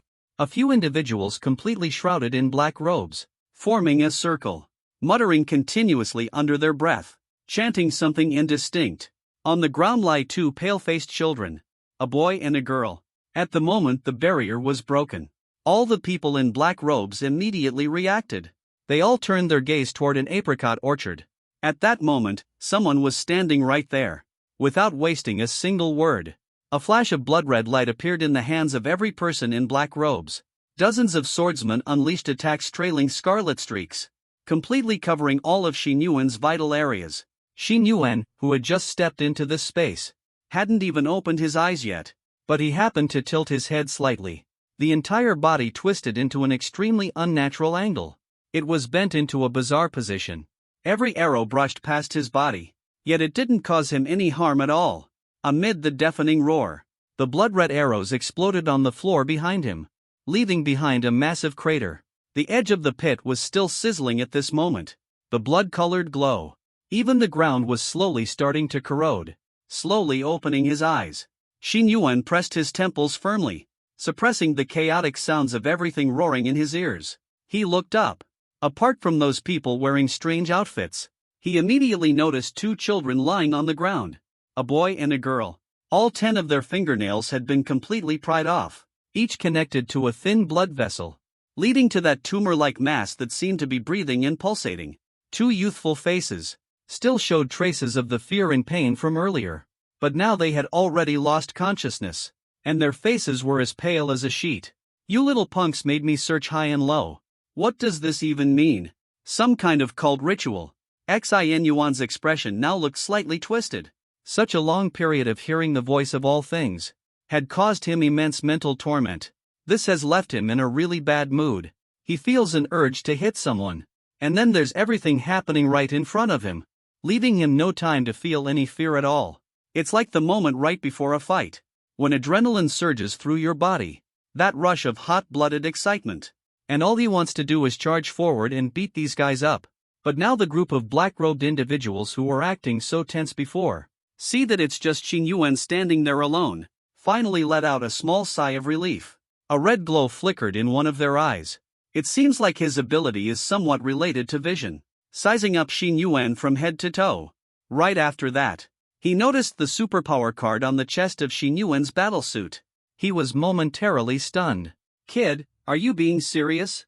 Superhuman level, no innate ability, level 1. After he said that, as if they just saw something hilariously funny, they let out a sinister and chilling laugh. Upon hearing what he said, all the figures in black robes around them relaxed their bodies, and then they all started making that classic villainous, creepy and unsettling laugh that goes ha ha ha. Has the Superhuman Academy run out of people? That they even sent out a rookie like you? Do you even know the consequences of playing hero?" For a moment, all the people in black robes selectively forgot how Xin Yuan had just effortlessly dodged their deadly attack, and chalked it up to sheer luck. Some even went further, as one person stepped forward and seriously said to Xin Yuan, "You're just a level 1. Why are you risking your life with this skill level? Why don't you just join us instead? We can work together as a team. Join us." "Who are you?" Xin Yuan spoke as he went on, letting out a deep breath. The cold air condensed into frost, and quickly formed into an icy staff in front of him. The man in the black robe raised his hands reverently, staring fanatically at the tumor-like mass behind him. "Join us. Serve the master. As long as you're willing to kneel down on both knees and offer him your loyalty, he can grant you what you desire." However, before the man could finish his sentence, he was interrupted by a sudden and immense force. The frosty staff was hurled by Xin Yuan, and it struck his chest with tremendous power. His sternum caved in instantly. A mouthful of blood was forcefully spat out, and his entire body was flung back over 10 meters. Ran into a treadmill. Xin Yuan yelled angrily, "Kneel down. All because of people like you. I left my game running, dropped my rank, and even got my account banned. Going out late at night, hearing a bunch of noises around my ears. You all better drop dead." As the long stick was thrown out, the apricot garden immediately charged forward. Taking the initiative was the best strategy. A moment ago, exchanging a few words with the opponent was merely to get a sense of their positioning. Took a quick step forward. At this moment, Xin Yuan's mind was filled with memories of his younger, over-imaginative self.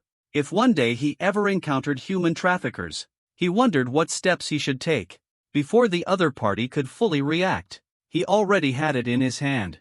Once again, he gripped the spear tightly. With a sweeping motion to the side, he struck the other hooded figure's head with force.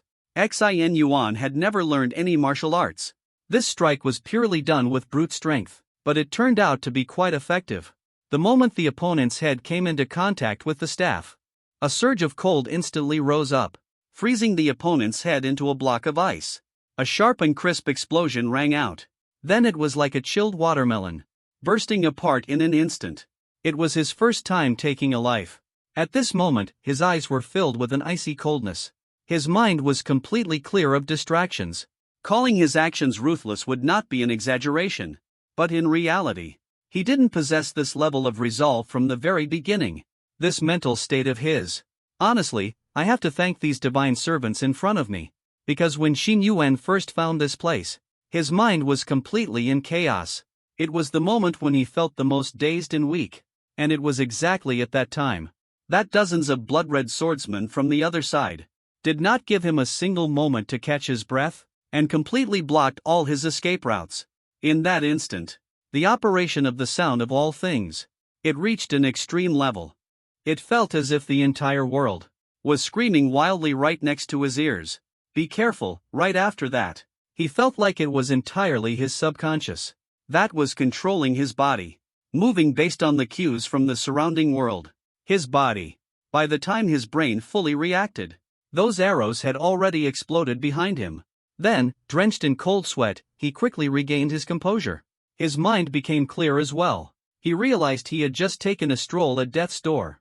He also understood that the battle ahead was a matter of life and death. This was nothing like his previous fight with Yi Xilan. The people in front of him were ruthless and wouldn't hesitate to kill. Their eyes didn't even show a trace of hesitation. So now, he wasn't holding anything back. He wasn't concerned about potentially breaking any laws. His own safety mattered more than anything else. So with nothing holding him back anymore, as someone who had never truly fought seriously against anyone, he, a complete rookie, managed to instantly take down two divine servants. Of course, the opponents weren't pushovers either. After coming to their senses, the remaining dozen people instantly formed a circle. A crimson glow of energy flickered around them. They were about to launch a collective attack on Xin Yuan. In the face of life and death lies immense terror.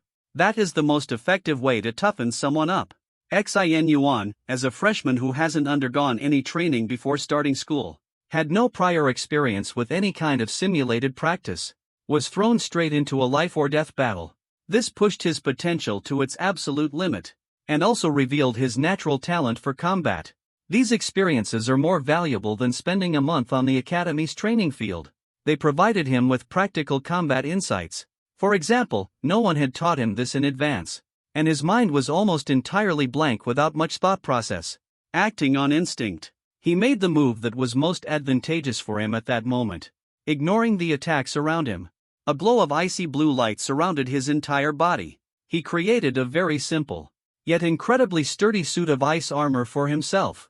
He gripped the staff with both hands and forcefully jabbed it at the tumor-like lump. When you're at a disadvantage or trapped in an encirclement, strike where the enemy is forced to respond. Even though he had no idea who the other person was.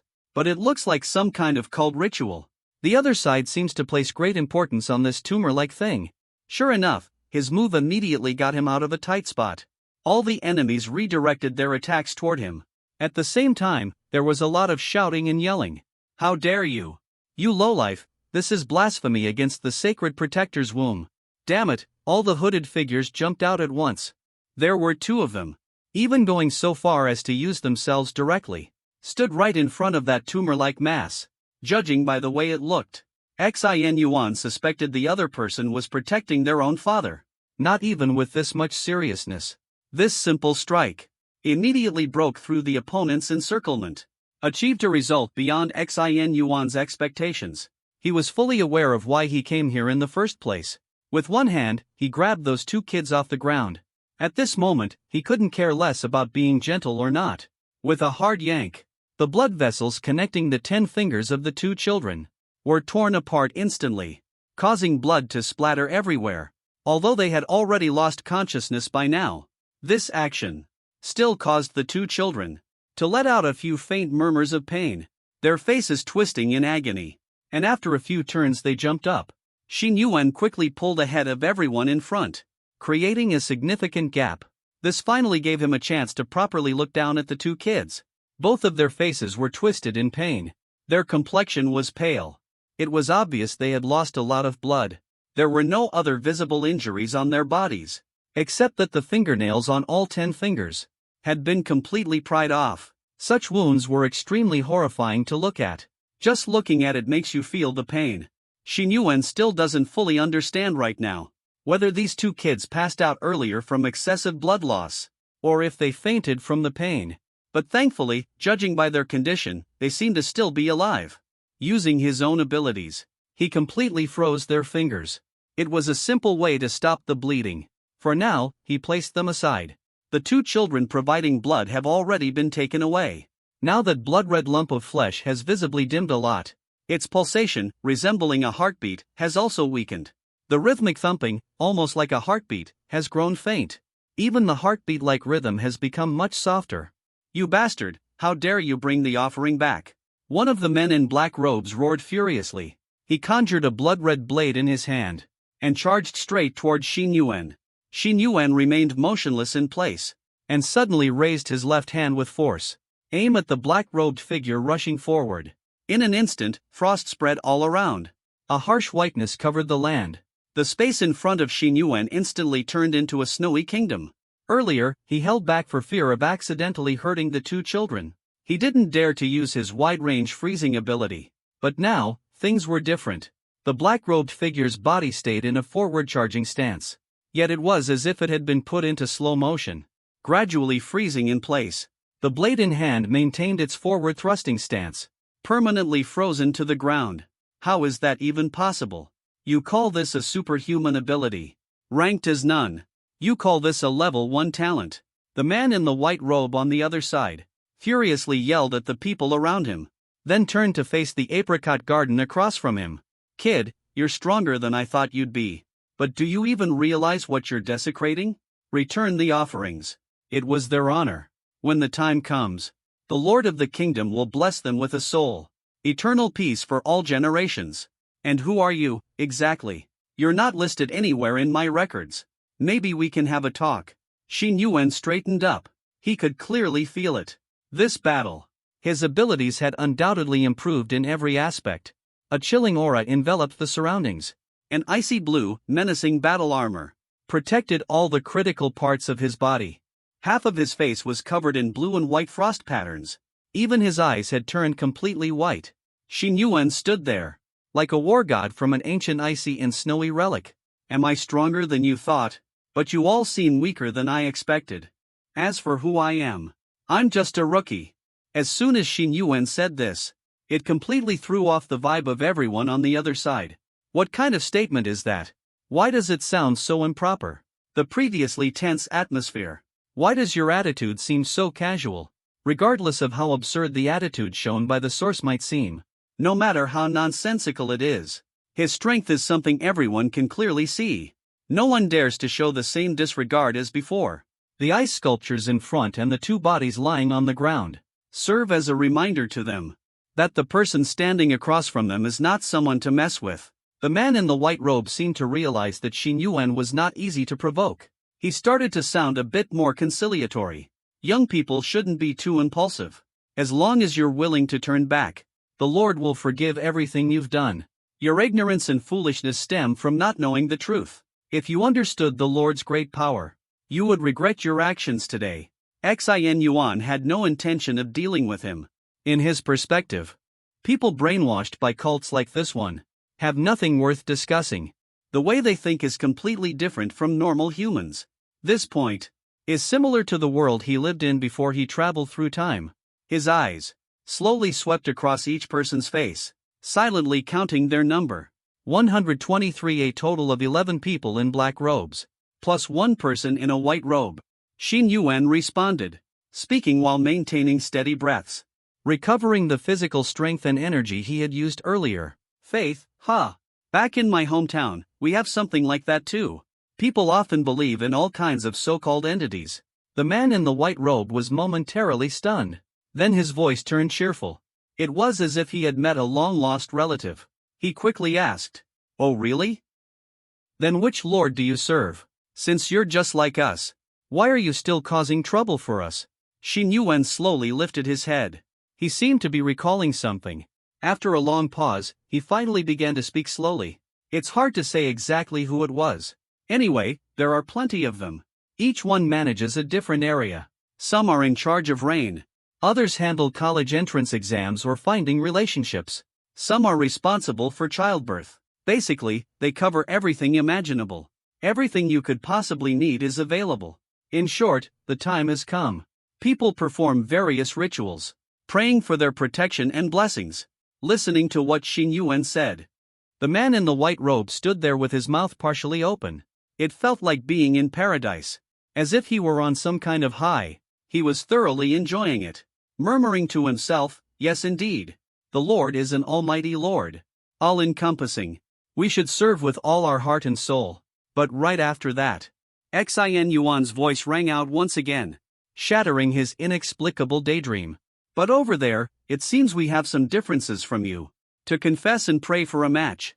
If the goddess accepts, then express deep gratitude to the deity. But if it wasn't accepted, then immediately there would be a stream of curses. Praying for success in the college entrance exam. If they passed the exam, they'd head to the temple to bow twice and leave some money. If they failed the exam, they'd curse the ancestors of that deity. Praying for rain was no different. The day before, they just set up an altar and worshipped the Dragon King. By the next day, if there was no rain, they could tear down the temple for you. They destroyed the Dragon King's statue. They threw everything into the river. So, in our region, faith is all about practicality and equivalent exchange. If it works for you, then burning incense and praying is fine. If it doesn't work, then just step aside. I'll go pray to another deity. When Xin Yuan said all of this, the man in the white robe was completely dumbfounded. For a moment, he felt like his entire worldview had shattered. His eyes widened completely. He stared so intensely that his almond-shaped eyes seemed about to pop out. You all. How could you all be so disrespectful? You all hey. At this moment, he was so furious that he couldn't even speak. The sound of violent coughing filled the air. He even coughed up blood directly. The scene was intense. It felt like a few words from Xingyan almost made him furious. "Kid, you're not leaving so easily today." The man in the white robe coughed up some blood. He also realized that Xing Yuan was toying with him. At that moment, his eyes turned bloodshot. He looked like a vengeful spirit. Meanwhile, Xing Yuan had also rested enough. He thrust his hands forward. A piercing cold surged from his body, like a flowing glacier, rushing forward with an unstoppable force. "Over my dead body. You sure have wishful thinking." A fierce shout echoed, holding nothing back this time, unleashing every bit of power. Blades and swords clashed in a chaotic dance. Blue and white collided with crimson in this deserted street. The battle was fierce. But surprisingly, it didn't last long. Soon, everything returned to silence. So quiet, it was as if nothing had happened here tonight.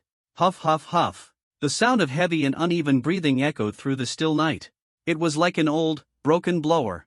The icy armor on the body was already covered in scars. Many parts had shattered and broken apart. A corrosive red glow still lingered on the surface. There were faintly visible wounds scattered across the body. But at this moment, they had all been temporarily treated with ice. No traces of blood were seeping out. The disheveled strands of hair on the forehead were fluttering. Some of the strands were even mixed with dried blood and stuck to the head. But right now, his right hand was gripping the white-robed man's neck with an unyielding force, like a vice clamp, holding the other person completely still, restricting any movement from the opponent. And if the scene were to zoom out, around him, right in this small square, are 11 vividly lifelike ice sculptures in various shapes. And at the very center is one that looks like a work of art, a tumor sealed in ice. Xing Yuan's first stop in the otherworld EVS-12 ended with a flawless victory in 16 minutes. Ahem, the man in the white robe was now being choked, his two eyes bulging, looking just like a dead fish, fixing his gaze firmly on the young man's face in front of him. How could this be possible? The power of an ability at this level. How old are you? How could someone your age? How could you possibly possess the strength of the fourth realm? He Xing Yuan spat out a mouthful of blood-tinged saliva, grabbing him by the neck and lifting the man in the white robe. "I'm asking you who you all are. What is this tumor-like thing?" The man in the white robe with the sarcoma had bulging eyes. He spoke harshly. "How dare you show such disrespect to the divine fetus?" In the next second, ice encased his feet, and slowly climbed up along his legs. "You better not waste my time. Whatever I ask, you answer accordingly. Before you're completely frozen by me, the man in the white robe said in shock. You don't even know who we are. Then why are you interfering with us? Xin Yuan simply ignored him. But the ice spread even faster, feeling the temperature of his lower body. The fear of death finally terrified the man in the white robe. He hurriedly said, I'll talk. Don't kill me for the next few minutes. Xin Yuan carefully listened to every word the man in the white robe said, frowning deeply.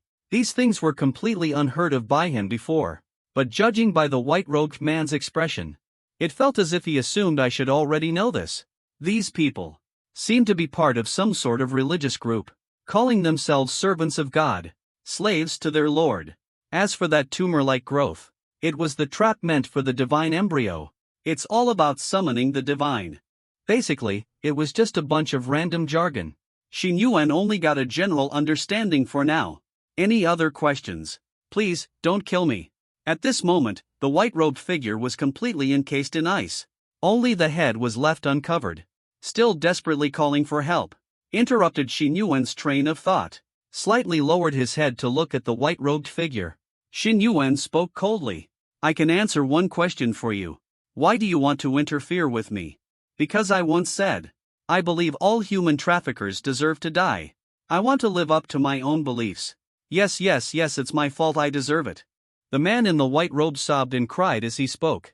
This feeling of gradually approaching death, yet being completely powerless to stop it. His mental defenses have been completely shattered. At this moment, all he can do is beg for mercy. Next, let me ask you one final question. Ask quickly, just ask. The man in the white robe broke down. He shouted as the ice had already crept onto his face. If I were the one who lost today, would you have let me go? As the cold words were spoken, Xin Yuan did not wait for any reply. Ice surged upwards. The white-robed figure turned into the final ice sculpture. Xin Yuan took down the last white-robed figure. The entire area was devoid of any sign of life. Only the chilling atmosphere, like killing off all vegetation, remained. Jigging dragged her sore body. She forcefully shook her right arm, and stood before the divine embryo, now encased in ice. This thing is an egg. It's called a divine embryo. Does it mean a god can be hatched from it? Looking at it, all the vitality is gone. Something that seems just like a specimen. Xin Yuan muttered softly to himself. Based on the information provided earlier by the man in the white robe, he could probably make a reasonable guess. It seems like the official superhumans are hiding something from the public. And it looks like you need to officially join some kind of organization. That's the only way to learn those things. For example, by officially enrolling. This time, it seems like I came prepared. Apparently, I had learned a lot of secrets in advance. No longer paying attention to that divine fetus, Xin Yuan picked up the two children from the ground and began heading toward the nearest police station. But after taking just 2 steps, his footsteps suddenly came to a halt. Then he turned around and glanced at those 12 lifelike ice sculptures. After a brief moment of thought, a fierce look appeared in his eyes. Under the cover of night, Jun Ani and their group were scattered across different spots in Haima Stadium. Each superpowered individual was in charge of a small area. Since too much time had already passed, a significant number of people were now present and began inspecting the underground passageways to prepare for any unexpected incidents and quickly lead the team to evacuate if needed. The longer the time dragged on, the calmer Jun Ani tried to be, the heavier his mental burden became. Just as his mind began to imagine all the worst-case scenarios that could possibly happen, he suddenly lifted his head abruptly and looked in the direction of the east, where unexpectedly, an incredibly intense energy fluctuation appeared, indicating that something significant must have happened. He quickly pressed on his earpiece and urgently asked all team members involved in the operation, "Who among you is at the eastern square? What exactly is happening over there?" "I am not there, I am on the northern side. I am inside the venue." Everyone respond immediately. At this moment they could already sense that energy fluctuation, but after exchanging information everyone discovered a terrifying truth. Right now there is not a single person in that location. Stay back. Quickly return to the stadium. Be ready to lead people out at any moment. Jun Ani no longer cared about appearances. He let out a curse. After ending the call on the headset, He dashed forward like a cheetah, racing toward the direction of the energy signal. He remembered it was a small fitness plaza. It was highly noticeable. There's nothing blocking the way. It must have already been inspected by someone. Not a single person was in that direction. But there was an intense energy fluctuation there. Could it be that the Divine General has succeeded? At such a critical moment like this could already be considered the worst possible news. He had already prepared himself. If the Divine General really has succeeded, then he would temporarily hold off the opponent himself, delay the evacuation as much as possible. He has not yet officially fought against a god. He doesn't even know if he can do it. But when he arrived at the place, the momentum he had earlier suddenly came to a halt. His steps paused for a moment. Her red lips parted slightly. Her slender jade-like fingers instinctively covered her mouth. She looked at everything in front of her in disbelief. The square right in front of her eyes. It felt like stepping into another world. The ground was covered in a blanket of frost. The pale and biting cold ice obscured the view. Every flower, blade of grass, and tree within sight, all seemed to have been frozen in a glacial era. The trees and gym equipment were draped in icy layers. Why does this seem so much like my own handiwork? But he knew for sure. This was definitely not something he did. Then who was it just now? Wait, this ability. Lucky Jun Ani blurted out in disbelief. Took out his phone. Saw the last 2 chat messages from Xin Yuan. Did he realize the news? And take the initiative to save those 2 kids? Looked up again. The most eye-catching thing was that giant egg frozen in ice at the center of the square? That was the divine embryo. Seeing this object, Jun Ani's face immediately tensed up. He quickly stepped forward. But the moment he took a step forward, his foot tripped over something. Well, the ice could be moved freely. After giving it a kick, Jun Ani suddenly realized. It turned out to be a hand. A hand encased in ice. A sudden jolt of shock struck again in my heart. Glancing around in all directions, I noticed the ground was covered in shattered ice. Each piece was a severed limb like this. It was clear this was the result of freezing people into ice sculptures, and then smashing them directly. Judging by the clothing on these fragments, it was obvious they belonged to a group of divine servants, along with a white-robed cleric. Considering the expressions in front of me, this is clearly the scene of a god's relic being lost. These fanatical and fierce expressions of the god's followers have now turned into scattered pieces all over the ground. Such ruthless action. Jun Ani stared at the shattered remains on the ground, and couldn't help but gasp in amazement. But it was brilliantly executed. The image of Xing Yuan being laid back as usual, and indifferent to everything surfaced in his mind. Jun Ani couldn't help but laugh. Who would have thought you had such a righteous and fierce side? It seems your personality isn't just what it appears to be on the surface, and it's truly impressive. You've already reached such a level of skill. If this is something Xing Yuan did, then he really needs to re-evaluate Xing Yuan's talent and his abilities. He only started a few years earlier than him. If he had started like him, receiving top-tier resources and training at the age of 14, I'm afraid those youngest records of mine might end up being shared with him. His talent is probably no less than mine. But for some reason, after having this thought, Jun Ani felt no jealousy at all. Instead, he felt incredibly gratified and happy. The smile on his face seemed completely unstoppable, as he silently clenched his fists, feeling an inexplicable excitement. The sound of several figures landing came from behind. The cheerful smile on his face immediately vanished, turning back into that cold and indifferent expression. Snapping out of his thoughts, he looked at the equally stunned superhumans. Seeing the astonishment on their faces, Jun Ani inexplicably felt a sense of pride, and said, "Didn't I tell you not to come? Why did you come over without following orders?" A masked female superhuman scanned the surroundings. It seems the crisis has already been resolved. She let out a sigh of relief. "How could we let you take such a risk alone?" A burly man with a dark face laughed heartily. He nodded in agreement and said, "That's right. Although your strength is the greatest, you are the youngest among us after all. Your life is the most important. No matter what, we have to die before you do." Jun Ani's expression remained unchanged, but deep down, he felt a warmth in his heart. Shaking his head, he said that every life is valuable. The dark-faced man fiercely kicked a frozen head on the ground, and said, "These ungrateful traitors deserve to die like this.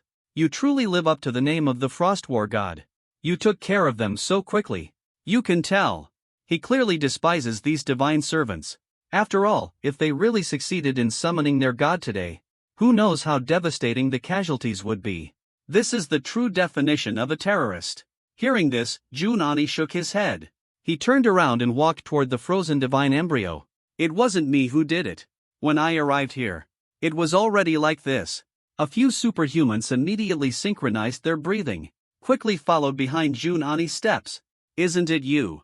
Then who is it? Someone from headquarters arrived. Could it be some lone wolf who hasn't registered? Or people from another organization just nearby? So where is he? He practically saved so many lives. We really should express our gratitude. The group of superhumans discussed among themselves. As the tense nerves suddenly relaxed at this moment, the conversation naturally became much livelier. I am not sure. I just have a hunch. Further confirmation is still needed. This ability is very similar to one of the trainees I recommended this time. Junani spoke while walking all the way toward the divine platform, reaching out to place his hand on the giant ice egg. Then he closed his eyes, as if he was carefully sensing something. As soon as those words were spoken, it immediately sparked opposition from several nearby superhumans. No way, even if a student has exceptional talent. There's no way they could face so many divine servants alone. Exactly, even with an S-level talent. Before they've fully developed their abilities, they're still incredibly fragile. Besides, this act was excessively ruthless. Doesn't really look like how a student should act. By the way, which student has caught your attention like this? Listening to the voices of the people around, Junani suddenly placed his index finger on his lips, gesturing for everyone to stay quiet. With a furrowed brow, he then opened his eyes and looked at the divine fetus in surprise. This divine fetus is actually still alive. What do you mean by that? The four superhumans nearby immediately surrounded them. Each of them scrambled to be the first, reaching out to touch the frost-covered divine embryo, sensing the unique life pulse within it. It was actually real. This divine embryo was truly still alive. In human history, there have only been a few recorded cases of successfully capturing a living divine embryo.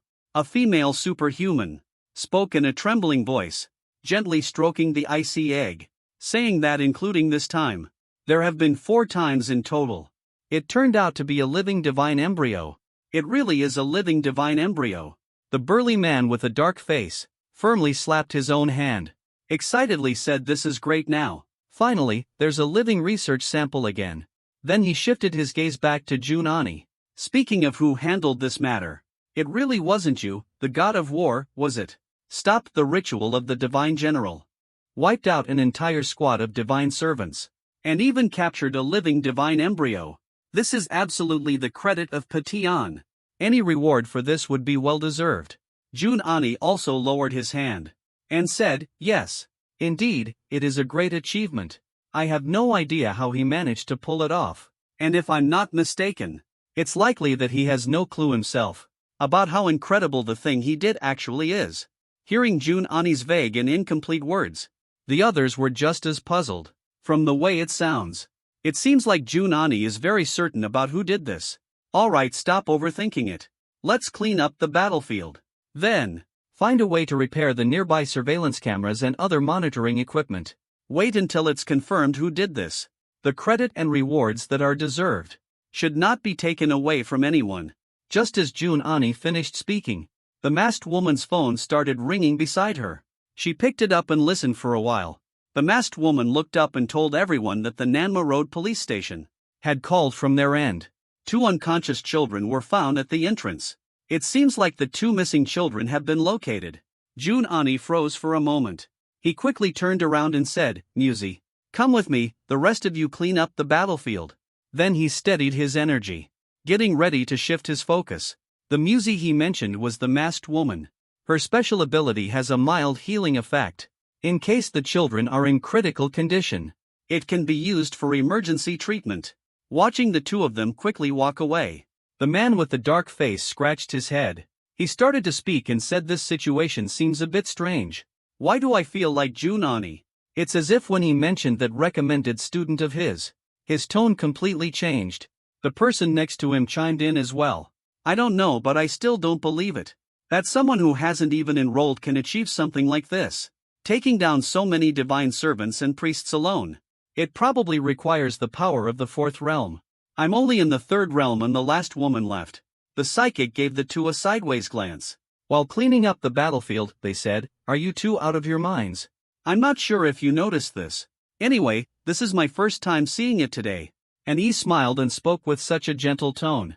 It was almost like a love-struck girl. Actually, when you think about it, the burden she carries is overwhelming. But she's just 19 years old.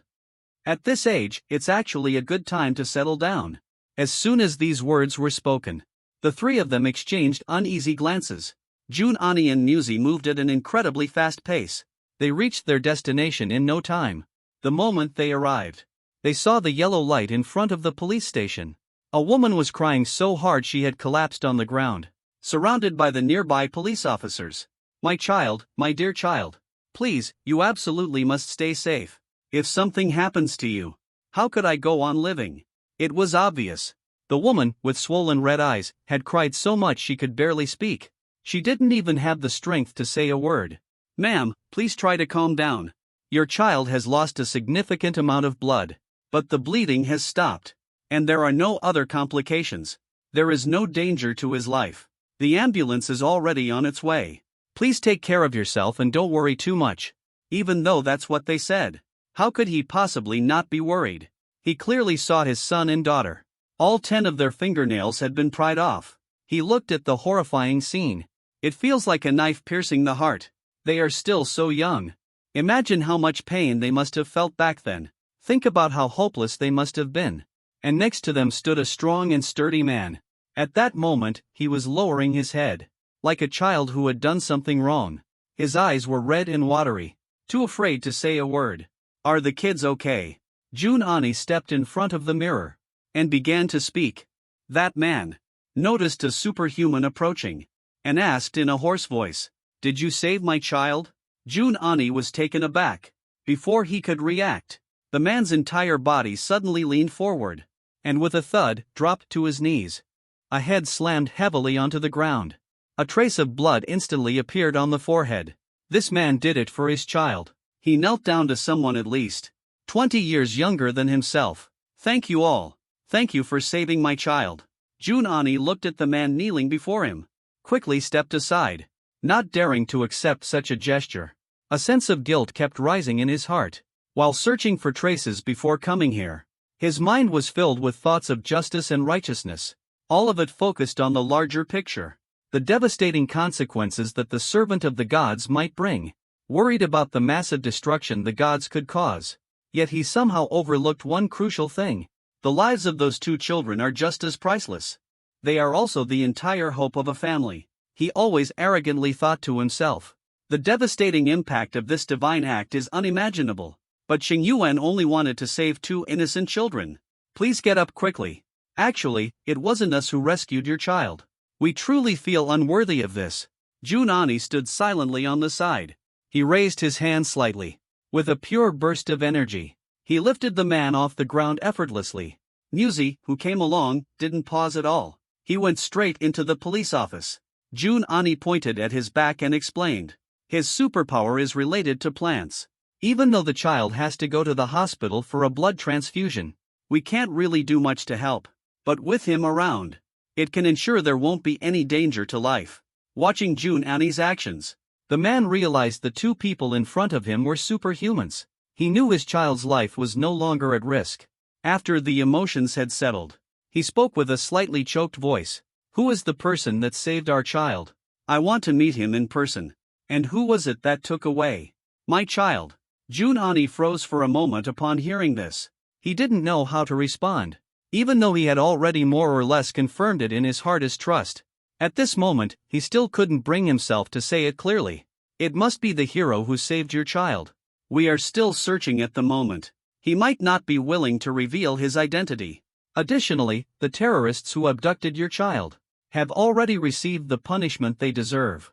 After saying that, June Ani moved slightly closer to the man and whispered in his ear, in a voice that only the 2 of them could hear. They have all been sentenced to death. and it was just carried out on the spot. He understood that after going through something like this, as a parent, they must harbor deep hatred for those who took their child. So even though these words might not be entirely appropriate, he decided to say it anyway, to help the other person untangle their emotional knots. Hearing these words, the man stared dazedly at the door. After a long pause, he opened his mouth and said, "Terrorists. I have no idea how my child was rescued by the benefactor. I wonder if they got hurt in the process." Hearing this careless remark from the man, Jun Ani's body froze instantly. That comment actually gave him a reminder. Even though Xing Yuan is a genius, to be recognized as a student before even enrolling, turning the tide in a critical moment, single-handedly fighting against numerous divine servants, he is still just a student after all. How could it be completely unscathed? It's fine if the injury is minor, but if the injury is serious. Thinking about this, Jun Ani's heart instantly became chaotic. After dealing with a few more words, he directly handed the aftermath over to Mu Zi, and ran straight back himself. What is Swan I Bang up to? Are they asleep or do they want to play games? Pulled out the phone, quickly used his online identity, sent a message to Xin Yuan, but it was already past 2 a.m. This was definitely not a normal conversation that an ordinary online friend would have. And in the end, he still didn't get a reply from Xin Yuan. His steps suddenly quickened. Honestly, it hurt a bit. Xin Yuan went back to his place.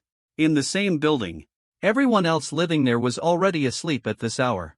Among all the windows in the building, only his was still lit. The combat suit was too damaged to wear anymore. The clothes he had washed earlier hadn't dried yet. So, he had no choice but to wrap himself in a white towel and sit on the couch eating cherries. There are quite a few wounds on my body, but none of them are serious. The bleeding has already stopped. It's just that the pain seems to be getting more intense. That shouldn't be the case. Could it be that my pain receptors have become more sensitive? The pain radiating from my body is really hard to endure. Even Xin Yuan couldn't help but wince in pain. After all, as a man, he thought these minor injuries wouldn't be a big deal and could be ignored. I never expected it to be this serious. Suddenly, the sound of knocking on the door echoed loudly. Xin Yuan's expression instantly turned tense. He quickly stood up. It seems like I don't really know anyone in this place. Who would come looking for me in the middle of the night? He cautiously said at that moment. Who is it and what do you need at this hour of the night? It's me, Jun Ani. A familiar female voice came from outside the door. Peered through the crack in the door. Realized it was indeed him. Xin Yuan felt a little more at ease. This person probably doesn't mean any harm. So, is there something you need? It's already so late at night. And I'm not dressed. Hurry up and open the door. I have something to tell you. Jun Yi's voice carried an air of unquestionable certainty. Judging by that expression, if it doesn't happen soon, it might lead to a forced entry. Xin Yuan gave in reluctantly, opened the door slightly, and peeked out with half his head. I really don't have any clothes on. Is it something that can't wait? Xin Yuan grumbled, looking at his face, which clearly showed signs of exhaustion. Jun Ani asked with a complicated expression. Was it you who did this, Xin? Yuan quickly shook his head and said no. But I haven't even said what it was about yet. Xin Yuan, are you alright? Let's not talk about this for now. Let me come in. As he spoke, Jun Ani grabbed the door handle and was about to step inside. But this movement ended up pulling on the wound on Xin Yuan's shoulder. It made him involuntarily take a sharp breath. Jun Ani walked in and saw Xin Yuan in this state. He thought to himself, as expected. Then he frowned and said, "You're injured." "It's nothing, just a minor issue." For a moment, Xin Yuan didn't expect it. That a woman could be so wild. Why hadn't he noticed this before? In the middle of the night, a man and a woman alone, and she even broke into a private residence. So he couldn't help but take a step back. While doing so, he instinctively tightened the towel around himself. But in the next moment, Jun Ani's action almost scared the life out of him. Both hands directly grabbed Xin Yuan's towel, about to uncover it. There's still a slight taste in the mouth. Eagerly said, "Don't move. Hurry up and take it off so I can take a look." Xin Yuan quickly broke free from the other person's hand. Take a step back. Stared at Jun Ani in shock and thought, what the heck? Girl, did you have too much to drink or something? What are you doing? And stop calling me girl. I already told you, we're practically the same age. Is that really the main point of what I just said? Xin Yuan kept stepping back and said, even women harassing men counts as harassment. Let me tell you something. Besides, there are quite a few people living in this building. If you come any closer, I'll call someone. You should pay attention to your reputation. Junan frowned slightly and kept walking forward. He closed the door behind him as he went. Call if you want to. And by the way, I'm not joking with you. Let me check your wound quickly. Servant of God. Wounds caused by blood energy need to be treated promptly. Otherwise, it will only get worse. You're probably feeling more pain now, aren't you? In a little while, it'll start itching. This is your first time dealing with something like this, so you don't know how to handle it yet. This can't be delayed. Hearing this, Xin Yuan froze for a moment. That's when he realized what was going on. He let out a sigh of relief and said, is that so? It does seem like there's something to it. See, I told you. Since when have I been this attractive to the opposite sex? Junani also had an expression of utter disbelief. After the misunderstanding was resolved, the man immediately reverted to his playful demeanor. Come on, let me take a look. Junani said. Brother Jie, no way. Hearing these words, Xin Yuan instinctively blurted out Junani's name. In the end, Xin Yuan and Junani reached a compromise after a long negotiation. In the end, they reached an agreement. Xin Yuan took off the towel, but he covered his lower body with a blanket, leaving his upper body exposed, so Junani could take a look at the injuries on his body. As soon as the towel was removed, Junani couldn't help but lean his head back slightly. The crisscrossing scars on his body, more than a dozen of them, were clearly caused by the blood energy of the divine servants, even though they are just surface wounds, and didn't hurt any muscles or bones. They still look pretty terrifying. Wait, something's off. I remember my injuries weren't this severe, so why does it look more troublesome now? Half leaning on the bed, observing the condition of his own body, he muttered to himself in surprise. It's perfectly normal. The blood of the servant has a corrosive effect. You seem to be fine now, but in reality, your wound is continuously being corroded. If I hadn't come over tonight, you probably would have woken up in pain by morning. Junani had clearly seen situations like this before. His face didn't show much reaction. He remained very composed. If there was any slight change in his demeanor, it was that his face turned a little red. After all, it was probably a case of being too anxious to think clearly before. But now he finally realized. Ever since he could remember, this seemed to be the first time. He was sharing a room with a man of the same age, and it was right by the bedside. The other person was almost half naked. If this had happened in the past, it would have been completely unthinkable. This damned room. The lighting was still that kind of dim yellowish hue. It made the atmosphere even more suggestive, carrying a hint of ambiguity.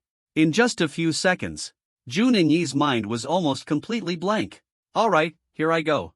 Looking at Xin Yuan's strong and masculine upper body, Jun Yi couldn't help but awkwardly clear his throat a couple of times. He said, then gently placed his fingers on the wound. A gentle energy sparkled at the tips of the fingers. It began to counteract the lingering blood-colored energy within the wound. The two started to cancel each other out. With the soft movements of the fingers, from the wound came a distinct sensation that was both painful and itchy, followed by a tingling feeling of comfort. Xin Yuan found it genuinely hard to tell whether this sensation was caused by the healing process, or simply because a beautiful woman was touching him. The gentle touch caused it. Couldn't hold back for a moment. A blissful sound escaped from Xin Yuan's lips, then quickly closed their mouth, forcibly held it in. Hearing that sound, Junani's hand trembled uncontrollably. Suddenly felt their powers. Couldn't quite suppress the feeling of blushing. Both of them fell silent. The awkward atmosphere lingered in the air. It felt like it was on the verge of freezing solid. In the end, it was Junani who broke the silence first. You can call out if you want. No need to hold back. It's your first time. That's pretty normal. Xin Yuan quickly shifted the topic in embarrassment. What exactly does this so-called shaman do? And what's the deal with their strange energy? Could this be a special ability? But why does it feel like everyone has it? Junani heard the topic. He shook his head and said that you'll probably find out about this soon. There are many secrets within the organization of superhumans. These aren't made public to ordinary people. The matter of the divine servants and evil gods is one of them. When such things happen usually, they are often covered up with various excuses. They say it's a terrorist attack or something like that. As for the blood aura, it's hard for me to explain. But anyway, that can't really be considered a superpower. You haven't undergone training yet. Wait until you officially enroll in the future. You'll also be able to heal yourself by then. Generally speaking, it usually requires officially becoming a superhuman. Only those superhumans who have been part of the battle would understand these things. You'd only know about this if you experienced it yourself. I didn't expect you to venture out on your own today. Jun Ani gently caressed each wound on Xin Yuan's upper body, removing the corrosive energy within them, while softly speaking. At this moment, it was just Xin Yuan and Jun Ani present. If this scene were to happen, those who have secretly admired Jun Ani in their daily lives, but never had the courage to strike up a conversation, would probably be so shocked their jaws would drop. After all, the newly admitted trainees this time still have no idea about Jun Ani's other identity, the 8th war god of the Temple of War, and also the youngest war god among them, one of the only 2 female war gods. And if the youngest female war god of the Temple of War could be gently tending to someone's injuries by their bedside, I'm afraid many would willingly trade 10 years of their life for this. To be honest, you were a bit impulsive this time. Why did you go there all by yourself? You didn't even inform me or anyone else. Jun Ani suddenly questioned angrily. Xin Yuan shook his head helplessly. He started speaking and said there was no other choice. I don't even have your contact information. It's already so late today. To be honest, my phone. Now you only have one person's contact information. Upon hearing this sentence, Jun Ani's hand immediately stopped. He turned his head and looked at Xin Yuan in surprise, and said, "Your phone has only one person's contact information. How is that possible? Don't you have any others?" "Oh right. You mentioned before that you're an orphan." Xin Yuan. This woman doesn't seem to be very good at talking. But there's only one person. Isn't that way too exaggerated? Jun Ani lowered his head, muttering softly to himself. There was an unexplainable golden light flickering in his eyes, because he understood. The only contact saved in the other person's phone was him. In other words, a man I randomly found interesting online has only ever interacted with me during such a long time. Is he really this lonely? Jun Ani. I feel like I'm already lonely enough most of the time. But he still finds it hard to imagine what kind of loneliness it must be to have only one contact in your phone. So that means he probably values me a lot in his heart. Or maybe it was more like a yogurt stick. His imagination was getting way out of hand. He sat there completely still, almost like he was a statue. Xin Yuan's voice snapped him out of it. Hey, what's going on with you?" "Oh, it's nothing." "Nothing at all," Junani said nervously. "Oh, I was just thinking about something. How about I add your contact information too? I'm guessing your position isn't a low one. Next time something happens, I'll know to report to you first. You seem to be living quite comfortably, Xin Yuandao. The problem is, you already have my contact info. What should I do about this?" My brain was working at lightning speed.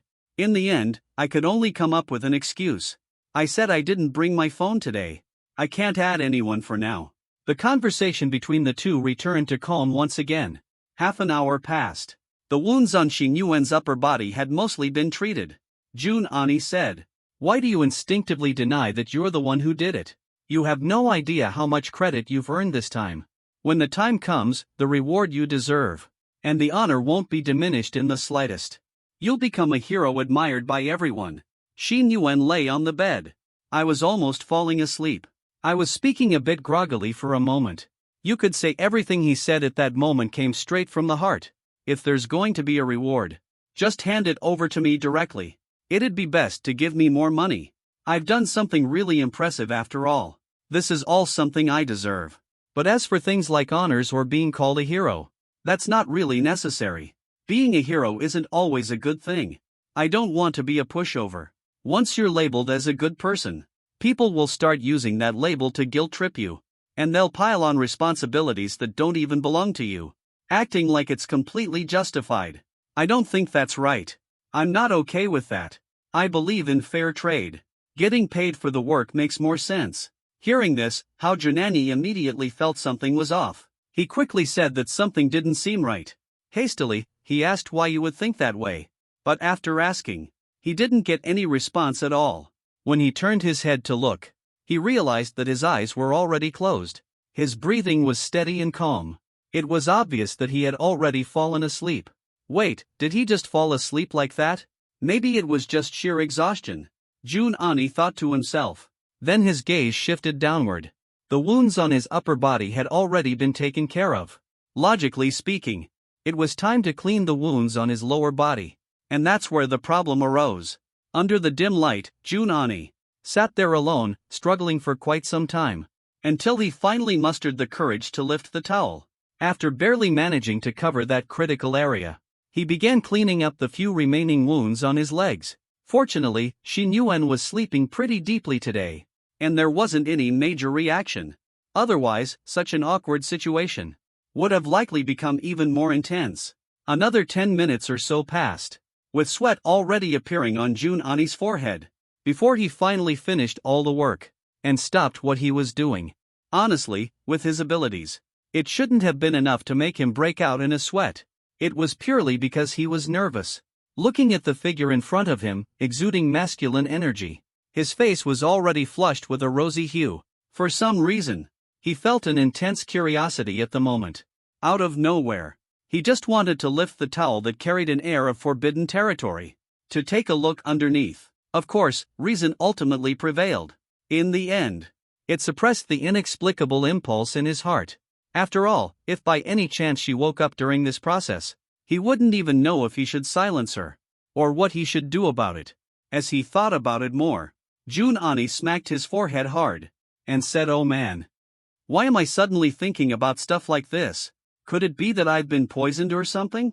Since Xing Yuan has already fallen asleep, he's the only one here. So, right now, he's in a state of completely letting himself go. It's like the version of him that is usually hidden beneath his cold and aloof exterior. In other words, the way he is now is more aligned with the personality of a yogurt stick." Staring at Xing Yuan lying on the bed, he kept glancing left and right, and couldn't stop looking, then suddenly puffed up his cheeks, showing an adorably pouty expression. "Darn it, I just realized now. A stunning beauty like me sits by your bed in the middle of the night to heal you.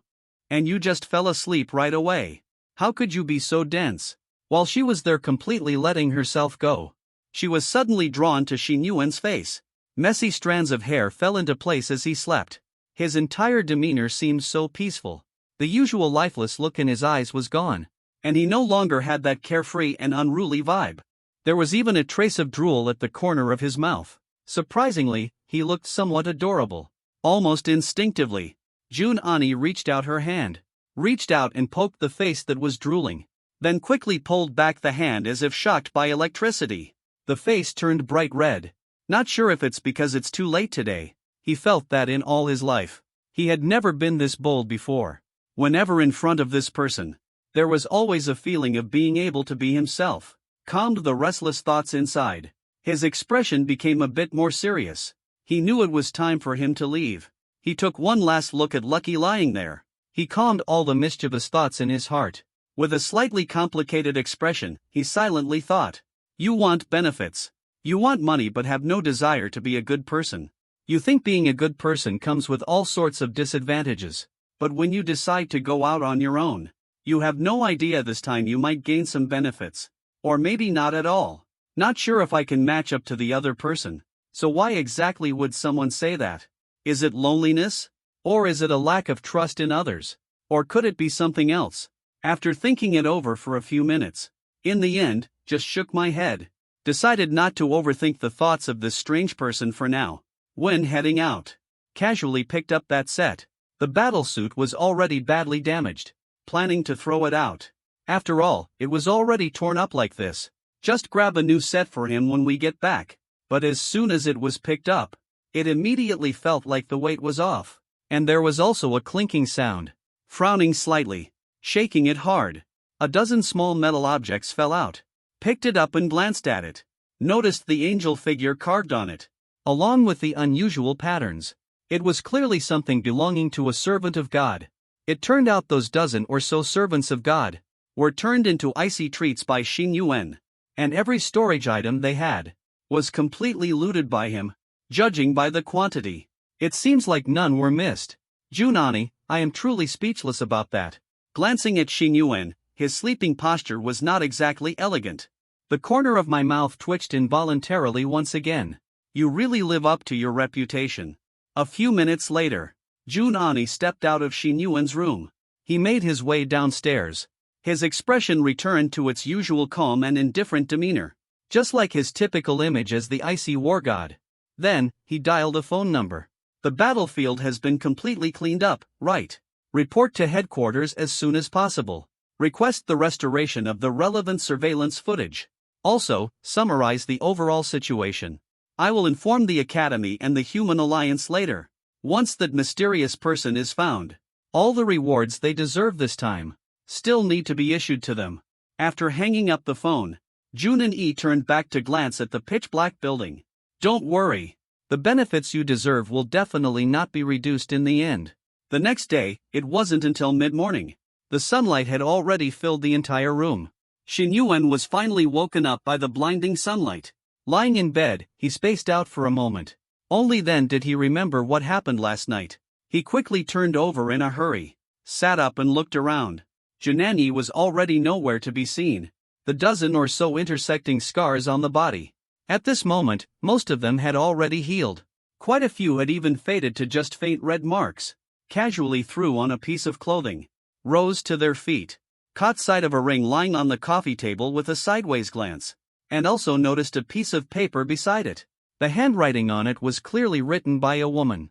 It seemed to be a note left by Junani. Those storage tools of yours are exclusive to divine servants. There are corresponding prohibitions above. Actually, the space inside isn't very big either. That is a defective item. Use mine from now on. Also, I've already put all those dozen or so storage tools of yours completely inside. Try them out one by one yourself. Practice how to unlock them. Aside from these 2 sentences, the rest is just the tutorial. The main focus is teaching how to control abilities using the power of thought. The method to open the storage tool. Finished reading the entire note from beginning to end. Xing Yuan let out a long sigh of relief. This examiner, ever since the first day we met, has actually been quite helpful to me. I don't think I've even thanked them yet. Next time, if there's a chance, I really need to thank them in person. Picked up the intricately crafted ring. Closed their eyes. Now he needs to check what kind of good stuff these divine servants he killed might have, to see if there's anything valuable on them. Ideally, they would be carrying some extra money. After practicing for a long time, Xing Yuan finally managed to open all the storage items of the divine servants. He got all of them unlocked. During the process, due to some restrictions, 2 of them even exploded. Just as Junani mentioned earlier, the size of the spaces inside was clearly not very impressive. Most of the books here are only about 1 cubic meter. This kind of storage space works well as a large backpack. But if you want it to be like what Xing Yuan once imagined, turning into a mobile warehouse, it is absolutely impossible. But the storage ring Junani managed to keep had an interior space as large as 2 classrooms. Storage items, which are related to spatial capabilities, can only be used by superhumans. So there's no such thing as a set price. But one thing's for sure. Judging by the comparison with those servant rings, the value of this item is definitely not cheap. She truly lives up to her title as a rich lady. She's probably more than just an examiner. Giving away such valuable items so casually is unbelievable. Xing Yuan clicked his tongue in amazement. He put the ring on his own finger. And it seems he has no intention of taking it off anytime soon. Never even considered it. A girl gave him a ring. He put it on right away. Maybe that's not such a great idea. After finishing the storage tool, she started sorting through the pile of stuff on the ground. But as she kept looking, he couldn't help but furrow his brows. He didn't even recognize what this thing was. And also, is it possible that these poor folks really don't have any money on them? The wide array of items is basically just various tools and props. It carries a distinct bloody scent unique to divine servants. The smell is quite unpleasant. After picking and choosing for a while, Xin Yuan gathered a lot of things that seemed to be made of gold and silver, and placed them to the side. In his eyes, these items could be traded for money. The rest were essentially unusable. With just a single thought, Xin Yuan suddenly realized, even though he didn't know what these things were, it seemed entirely possible to let these things give themselves a proper introduction. After last night's life and death battle, his abilities had improved in every aspect. Not only had his control over ice become more refined, his mastery over the voices of all things had clearly reached a whole new level.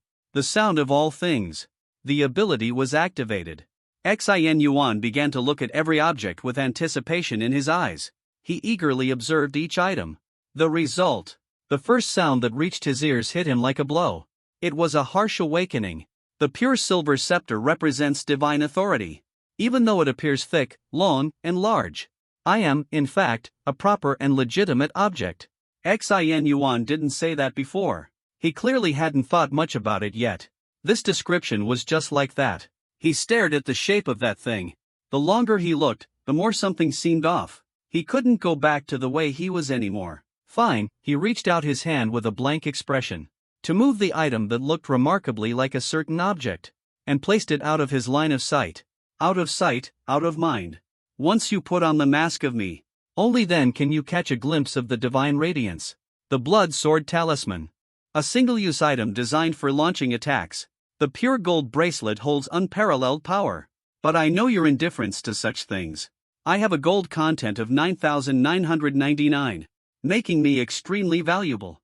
Looking at each item one by one, they are mostly tools exclusively for divine servants, or used as items to host divine generals.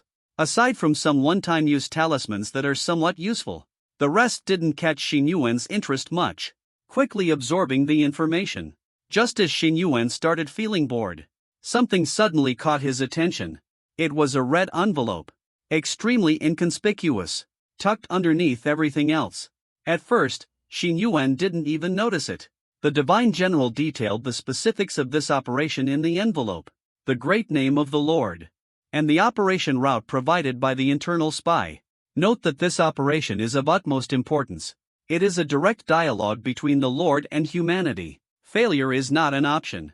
Xin Yuan pushed everything aside. With a serious expression, he carefully took out the envelope.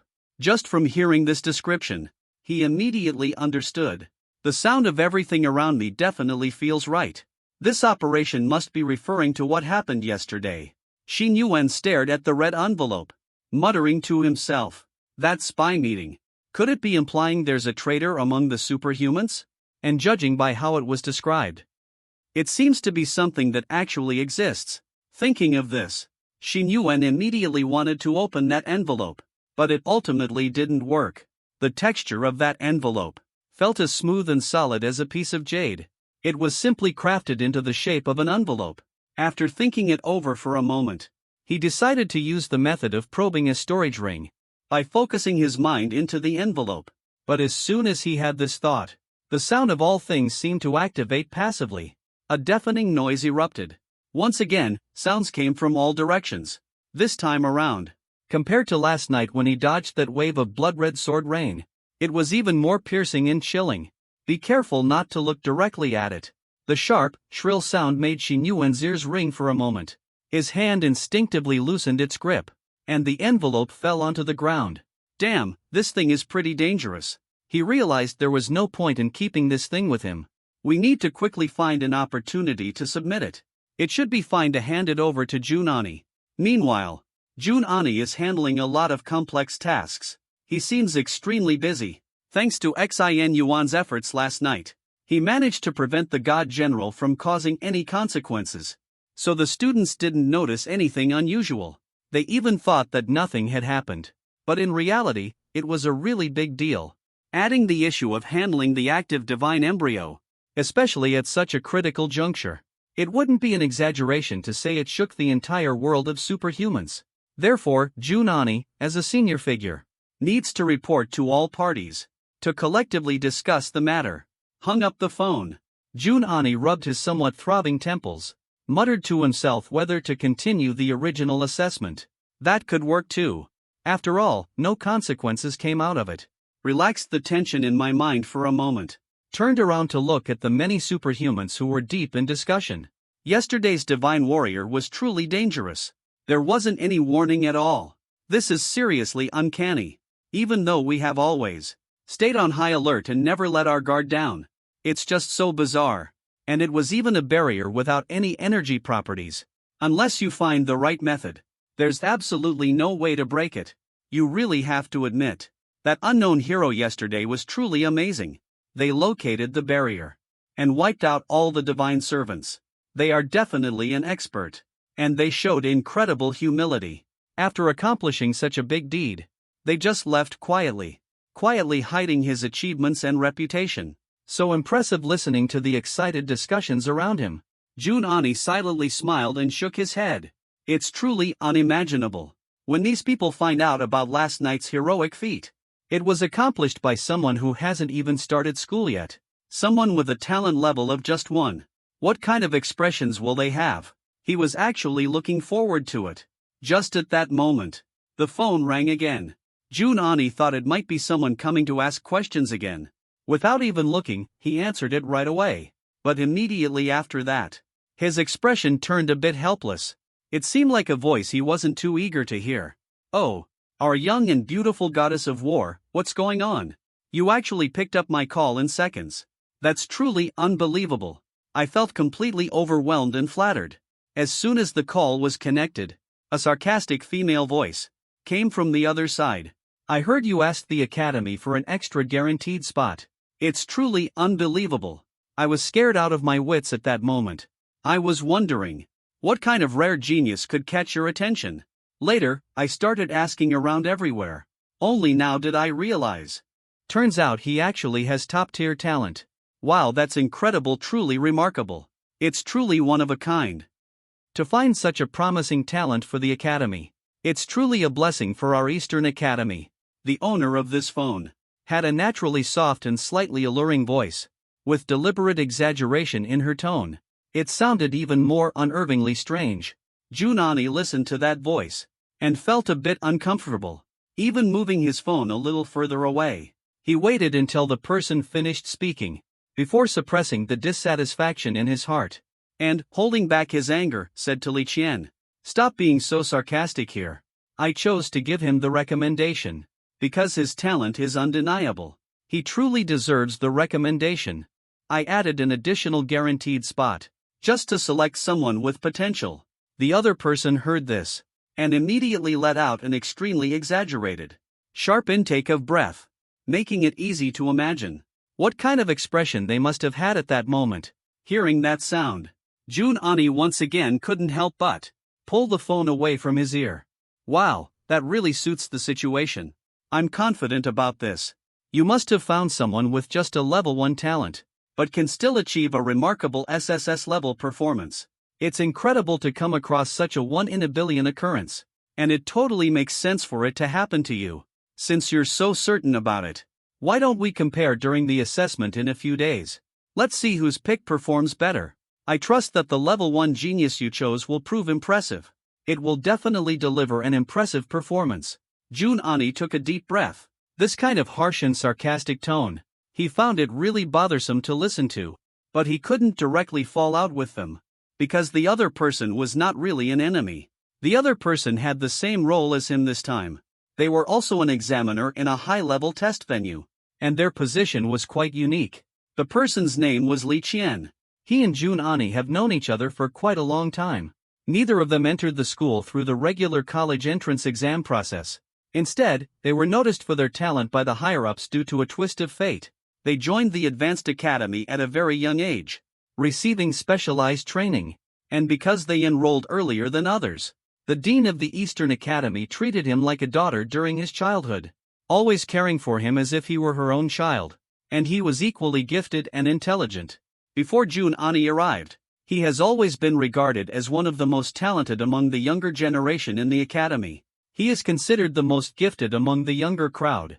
However, even among geniuses, there are levels of difference. There are still gaps even between those who are exceptionally talented. Since Junani entered the Eastern Academy at the age of 13, from the time Junani joined the Eastern Academy at 13, He has continuously broken a series of youngest ever records previously held by Li Qian. He went on to shatter multiple youngest records that were once set by Li Qian. It can be said that he has dominated his way through. He ultimately earned a special invitation to become the 8th war god of the Temple of War after a battle that made him famous. Earned the reputation as the Frost War God. Still staying at the academy. Became a leader already. A series of achievements and honors. Piled up on Jun Ani. Also stirred something deep inside Li Qian. Causing a gradual change in her personality. Since the day Jun Ani enrolled, Li Qian has been trying to find faults in everything. Including this matter as well. I heard about it. Jun Ani offered direct admission to those with first-level talent. He couldn't wait and called immediately. I don't want to compete with you over anything. The student's performance is their own matter. It's not something to be used for comparison. Also, please don't address me as sir. I'm actually 5 years younger than you. After saying that, Jun Ani had no intention of listening to the voice on the other end any further. Hung up the phone directly. Then rubbed his tired eyes. Got up with the intention of heading back to rest. Things have been quite overwhelming lately. The monitoring system in the Divine General World is still being restored. The assessment in a couple of days also needs to proceed as planned. He had already reported that Xin Yuan was the key figure in this matter. Submitted it to the authorities. But it was clear they didn't believe it. Further confirmation and related work are still required. These tasks are still unfinished. That troublesome woman came to provoke again. On the other end of the phone. Listening to the call being hung up on the other side. Li Qian gripped her phone tightly. Her originally pretentious expression froze on her face. He temporarily lost the ability to think. The sarcastic words he had prepared earlier got stuck in his throat. Only one sentence kept echoing in his mind. I am 5 years younger than you. Maybe it's because I spent some time with Xin Yuan.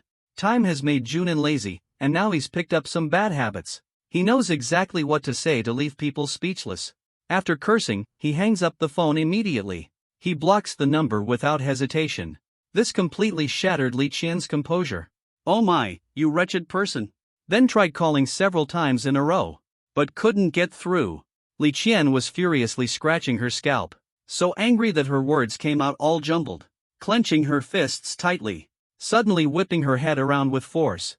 Looking at the 5 people behind her who were already dumbfounded. Those few people were the 5 students Li Qian had found for this special admission. At that moment, they stared at Li Qian losing her mind. Their faces full of confusion. The expressions on their faces clearly said, I don't get it. But I was completely blown away. You guys. Make sure to perform well during the group assessment in a few days. Surely you all can't fail to overpower someone at level 1, right? A few of them stared blankly at Li Qian. They were already scared stiff. Not knowing what they should say. Did you hear me? Li Qian shouted again loudly. All right, all right. A few people were obviously startled. They quickly nodded in agreement, responding in a scattered and hesitant manner. These young folks haven't even started school yet. And they've already been dragged into such an inexplicable conflict. They looked completely speechless. All right, remember what I told you about the assessment format. Go back and prepare yourselves more thoroughly. Li Qian was gasping heavily for a long time. Finally managed to ease the overwhelming anger and frustration within. Added another sentence, oh right. This matter shouldn't be mentioned to anyone else. After all, revealing assessment details to students proactively isn't exactly within the rules. But in order to outdo Jun Ani in this matter, he couldn't care less about the rules. Time passed quickly. 2 days flew by in the blink of an eye. Since the letter from Jun Ani hasn't been found yet, Xin Yuan just kept it with him. He didn't give it to anyone. He certainly remembered his own abilities. But since most superhumans here have high-level talents, the success rate of replication is quite low. During this time, he tried twice to take advantage of Qihong, only to see the indifferent expression on the other person's face. He kept going to shake hands with others every day. But clearly, luck isn't always on your side. Probability theory never lies. Both attempts ended in failure. So what was left for him was simply playing video games every day. Living life to the fullest. Without any intention of preparing for the assessment. You could say he was consistently embracing a laid-back attitude. Of course, it's not like he completely ignored improving his skills. The way living things thrive is by just activating and letting things run passively. As for the Ice Age, it was about taking a walk every evening after dinner. Use that man-made river for practice. The world that once existed. Everyone was running around aimlessly like headless chickens. After crossing over to this world, watching one superhuman after another, he was surprised to realize people's lives were still more or less the same. Here, they train their abilities every day. Those preparing for the assessment. Actually, just like those students who used to cram for their finals, there's really not much of a difference. The lazy days went by in the blink of an eye. Finally, today is the day everyone has been eagerly waiting for. Aside from the fortunate comprehensive assessments, in the main hall of Zhengyuan, are all the candidates selected this year. There are about 100 people in total. The hall is fully equipped with all kinds of facilities. There are many metallic tables at the center. On top, there are beautiful dishes, holding all kinds of fruits and melons, food and what appears to be very fancy drinks. The hall is surrounded by many decorations, making everything here look extremely upscale. It feels like a very high-end buffet. But right now, the atmosphere in the hall feels a bit eerie. People are gathering in small groups, chatting casually, but their voices are very quiet. Overall, the entire hall feels very silent. Everyone was watching the people around them out of the corner of their eyes. They kept glancing at the person next to them. Almost everyone appeared calm on the surface, but inside, they were all feeling nervous. These were peers of the same age, geniuses who stood out from countless superhumans. They had earned guaranteed admission spots and made it to this place. In just a moment, there would be an additional test in front of all these prodigies. Only those with exceptional talent can truly be called geniuses. They all carry their own sense of pride. Nobody wants to fall behind others, but everyone understands clearly that the people around them are also highly talented. And today is the moment to determine who stands out as the best among the geniuses. No one wants their name to be too far down the list, while secretly hoping in their hearts that they might just shine brighter than anyone else in this group. And every examiner in charge of recommending candidates had given them instructions just like Jun Ani did. This assessment is very important. Many influential figures will be coming to observe. Performing well could bring benefits, so everyone is staying very restrained. They see those around them as competitors. There's none of that instant camaraderie among young people, where they quickly become close after meeting. But here in this venue, there was something really unusual. Almost all the participants shared a similar action. Their eyes would occasionally pause on someone in the venue, then their brows would slightly furrow, looking puzzled. Many of them glanced once, shifted their gaze away, but soon turned back again, unable to resist taking another look. Take another look at the quirky scene, because in this venue, there is a man with an unusually unique vibe. Although his outfit is just the same standard uniform, and he doesn't have any particularly eccentric hairstyle, he still manages effortlessly to draw everyone's attention. Unlike the other trainees, who sit reserved and proper in one spot, he moves around the hall frequently, holding a plate in his hand. In his opinion, this place is filled with all kinds of delicious food and drinks, and there are so many decorations here. It's obviously set up for everyone to eat, drink, and relax. For some reason, everyone is just sitting there without moving. Maybe they all ate too much breakfast and are feeling a bit bloated. It's not very clear why. He decided to start eating first to get his money's worth. Just treat it as having a buffet lunch, before being able to make his own money. Xin Yuan was actually quite frugal, not indulging too much. A man keeps his word. The 300,000 yuan Junanyi lent him is considered a loan. He definitely plans to pay it back. So, people saw someone who showed no sense of urgency, really acting like this place was a buffet restaurant to wander around in. And he doesn't just eat casually. He's picky about what he eats. It feels like he wants to try everything around him, as if he's eager to taste everything in sight. Worried about eating something that might upset his stomach, he constantly keeps his life-enabling power active. He's quite selective. He's using a godlike skill just for being choosy about food. Eating too many exotic ice fruits gave me an upset stomach. If the back door can't handle such a heavy bombardment, it's better not to try too much. Purple tomatoes are packed with nutrients. They are large and juicy. You can eat more of them. Green goji berries enhance vitality. Eating 10 can keep you energized for 3 days. Xin Yuan followed the guidance of the sound of all things, looking around along the way, picking and choosing carefully, became the one and only. People walking around the empty food area, all sat comfortably behind a judge's table. They noticed a truly unique stroke of luck in the scene, slapped their forehead in utter speechlessness. Although the items here were indeed prepared for the trainees, and meant to help them recharge before the assessment, it was everyone's first time enrolling. Most people appeared relatively reserved. As is usually the case, no other test taker seemed as relaxed and carefree as Xin Yuan, so Junani had no other choice. He picked up his phone and carefully crafted his words. Speaking as yogurt stick, he said to Xin Yuan, "Didn't you say you had another assessment today? Are there a lot of people or is there anything unusual? Anyone who stands out or seems different from the rest?" The implication in this statement was already quite clear. It was meant to make him realize his own issues, and tone it down a bit. And then, very quickly, news from Xin Yuan's side came back. A strange traveler. It seems like everyone else is pretty odd too. The academy prepared a lot of buffet-style food, but it turned out that none of them ate it. They are all really picky about food. Junani looked at the message. He just tossed his phone aside. Not going to bother looking at it anymore. Whatever happens, happens. Anyway, it's beyond control.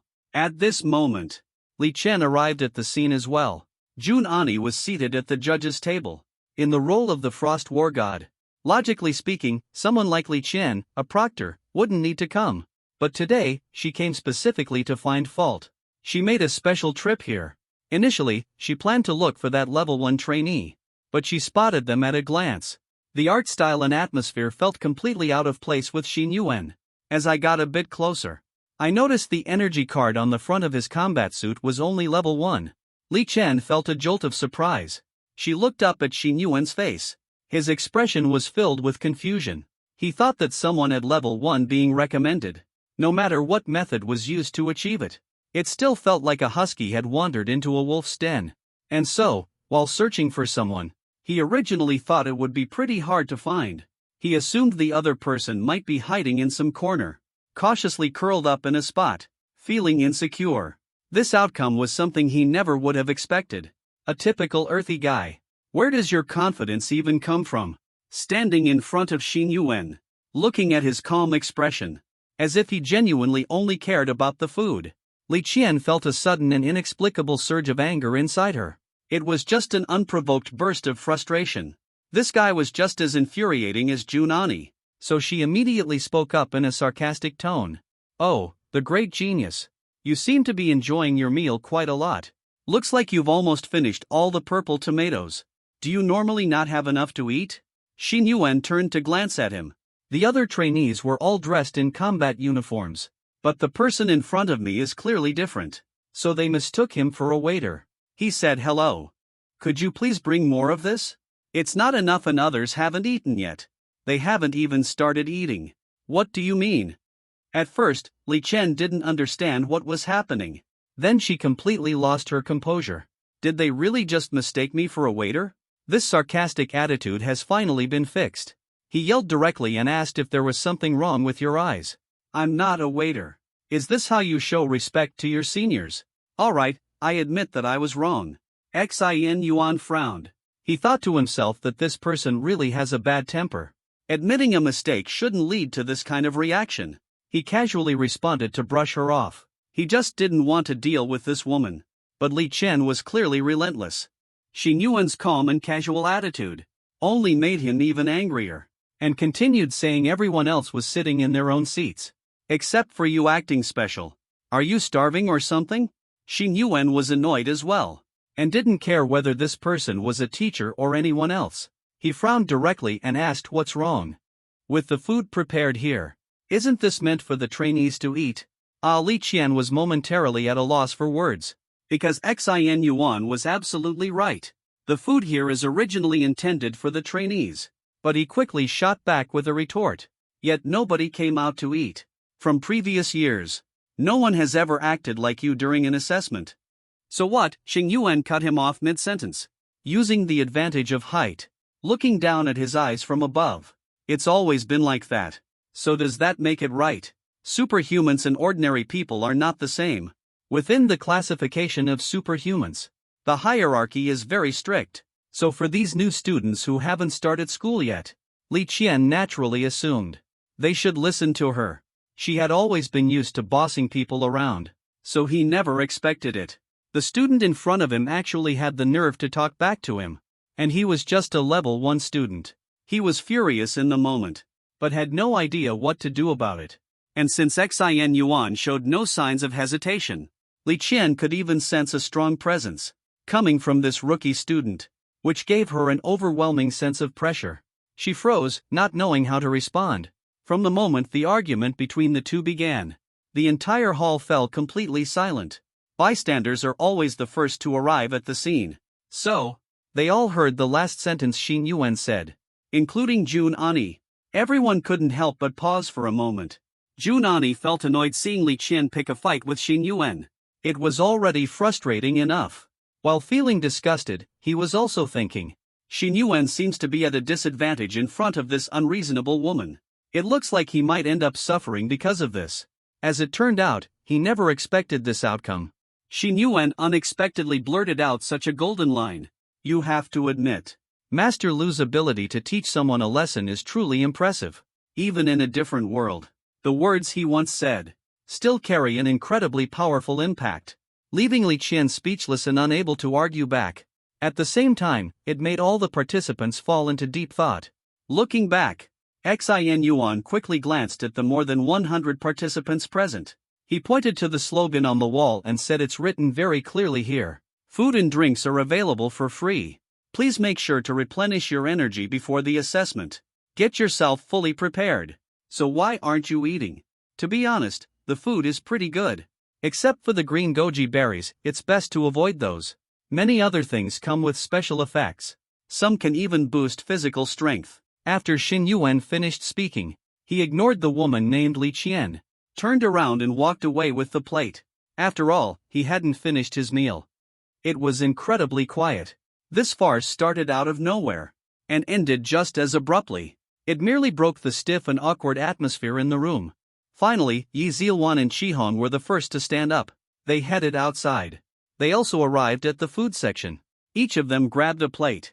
Xin Yuan made a good point. If there's food available, why not eat? The assessment is coming up soon. We still don't know what the format of the assessment will be. It makes sense to refuel a bit. That's totally reasonable too. Seeing someone take the lead, the rest of the students didn't just stand there blankly. One after another, they all stood up from their seats.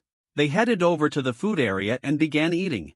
The tense atmosphere in the venue vanished instantly. Suddenly, there was a sense of ease in the air. It felt as if everyone was attending a party. Xin Yuan was like a daring catfish in a fish pond, boldly stirring things up with reckless abandon, disrupting the calm waters of the entire pond, stirring up and becoming lively. But for him, this wasn't entirely a good thing. Because people came to eat, he had far fewer options to choose from. If he had known earlier, he wouldn't have spoken up. Looking at the now empty plates in front of him, he was filled with regret. Seeing the scene become lively, Li Qian, who was already too choked to speak, he was absolutely fuming with anger. But at this moment, his fury seemed more like helpless rage. Taking action directly in a place like this was obviously out of the question. However, the words spoken, now the other side was completely ignoring him. And after he finished speaking, all the students had come out.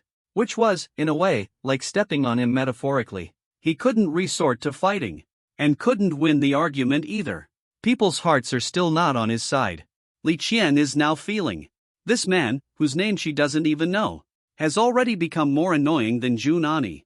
Just as he was about to lose his temper, someone next to him suddenly nudged him and squeezed past him. Jun Ani walked straight down from the judge's table, brushing past him as he went.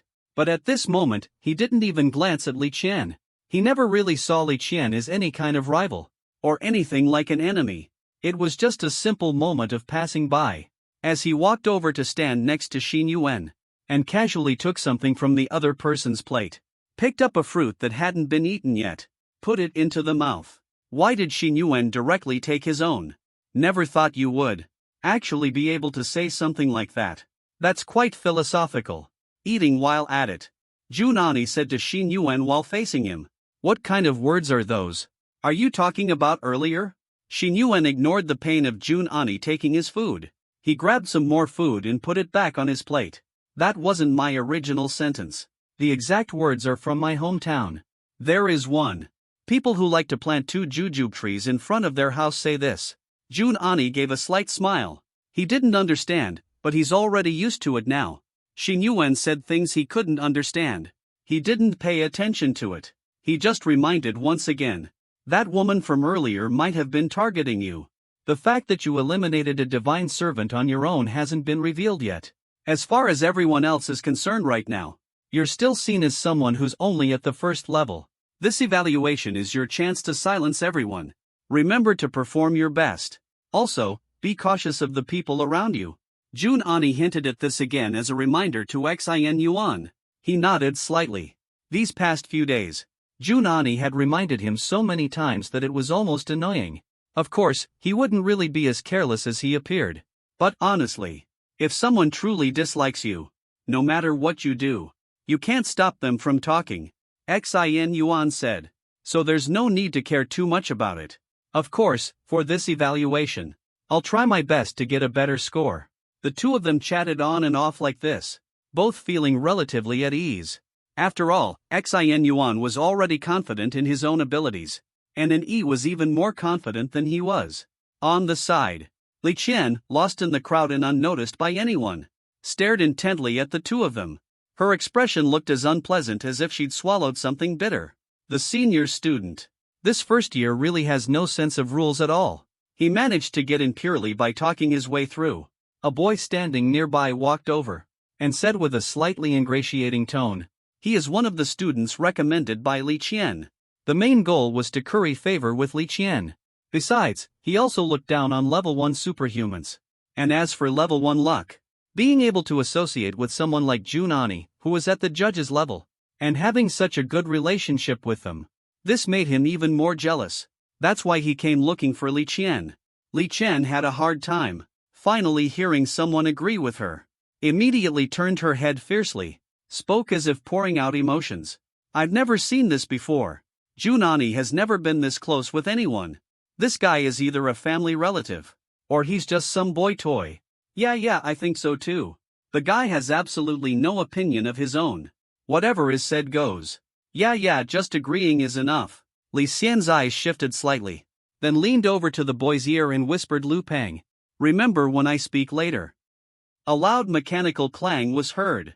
That lift gate, straight out of a sci-fi movie, slowly started to open. A large group of people appeared at the entrance. It is said that this gymnasium frequently hosts similar assessment events every year, so they invested a huge amount of money to build such a door, purely for show-off purposes. Leading the group was a man with a head full of white hair and a beard. He was a slightly chubby old man. His appearance somewhat resembled Santa Claus. As soon as they walked in, everyone's footsteps aligned perfectly. Some people even wondered if they had entered the wrong place.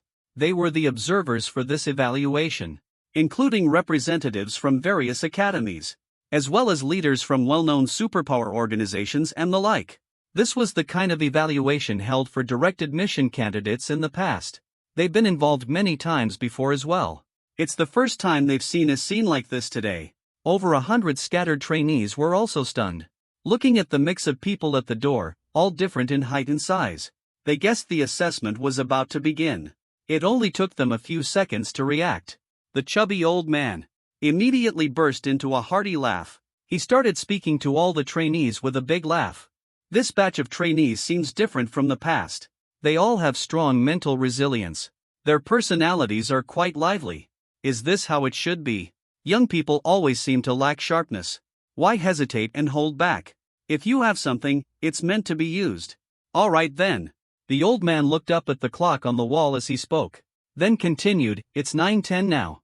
He waited all the way until 9:30. Now we will begin explaining the content of the assessment. Feel free to do as you like. Don't worry about us. The old man finished speaking. With a kind smile, he stepped aside. The others who came in together also went to sit behind the spacious judge's table. After that, a group of people wearing special uniforms rushed in, forming a small team. sitting neatly with pen and paper in hand.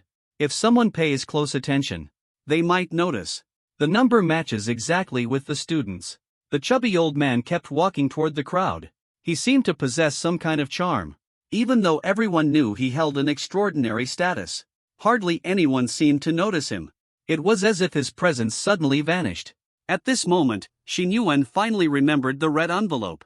While watching Jun Ani, a sudden voice came near my ear like the wind. I think you'd better be cautious. It seems like a heavyweight contender is approaching. The sound of all things unexpectedly conveyed this message to Xin Yuan, making him turn his head unconsciously to look. By this time, the chubby old man had already walked over to Xin Yuan and Jun Ani's side, and happened to see it. Shin Yuan handed a red envelope to Junani. Smiling, he said, "Oh dear. Old man, did I come at the wrong time? This young guy gave a letter to the young girl, and I accidentally saw it." As soon as he said that, Junani quickly turned around. Feeling a little flustered, he hurriedly explained, "It's not what it looks like. You misunderstood. This was something he confiscated from the fortune teller. It seems like there's some kind of restriction. I was just about to say I needed to find you. And the dean as well. You still walk so quietly, like always." While speaking, unexpectedly, he directly handed over the red envelope. This chubby old man. The old man took it, but he didn't check it right away. At this moment, he was staring in surprise at Lucky. Or rather, the two of them are staring at each other. Because the old man clearly understands that the child turned around before he could even say a word, and took the initiative to look him in the eye. And judging by his expression, it wasn't just a random turn of the head, but he specifically turned to look at him. Realizing that I had arrived, the chubby old man temporarily ignored the matter of the envelope, and stared at Shin Yuan in amazement. Asked with great interest. It wasn't me who realized. It was the wind that noticed. Shin Yuan shook his head and said. Shin Yuan's words once again left the old man momentarily stunned. Then he burst out laughing and said, "Kid, you are quite interesting. I like you." Then he turned to look at Jun Ani. "So this is the top-level talent you recommended. Not bad, you have a good eye." Then he shook the envelope in his hand. "This one is also his." "Yes, it happened just a couple of days ago." Jun Ani quickly answered. The chubby old man nodded. Then he closed his eyes. He began to sense the red envelope in his hand. The kind smile remained on his face. It was as if his face was naturally shaped that way. There were no other changes. He quickly opened his eyes. He asked Shin Yuan if he had investigated it. Shin Yuan truthfully replied no. "I was planning to, but my instincts told me it's better not to." A sharp intuition. "This restriction is not something you can handle for now." As he spoke, the chubby old man flipped his fingers. The red envelope vanished right from his hand. There was no further mention of the envelope. After that, Shin Yuan and the chubby old man exchanged another glance. A thought arose in both their minds at the same time. The two of them were completely in sync. They reached out their hands toward each other. "Nice to meet you, Shin Yuan. Pleasure to finally meet you.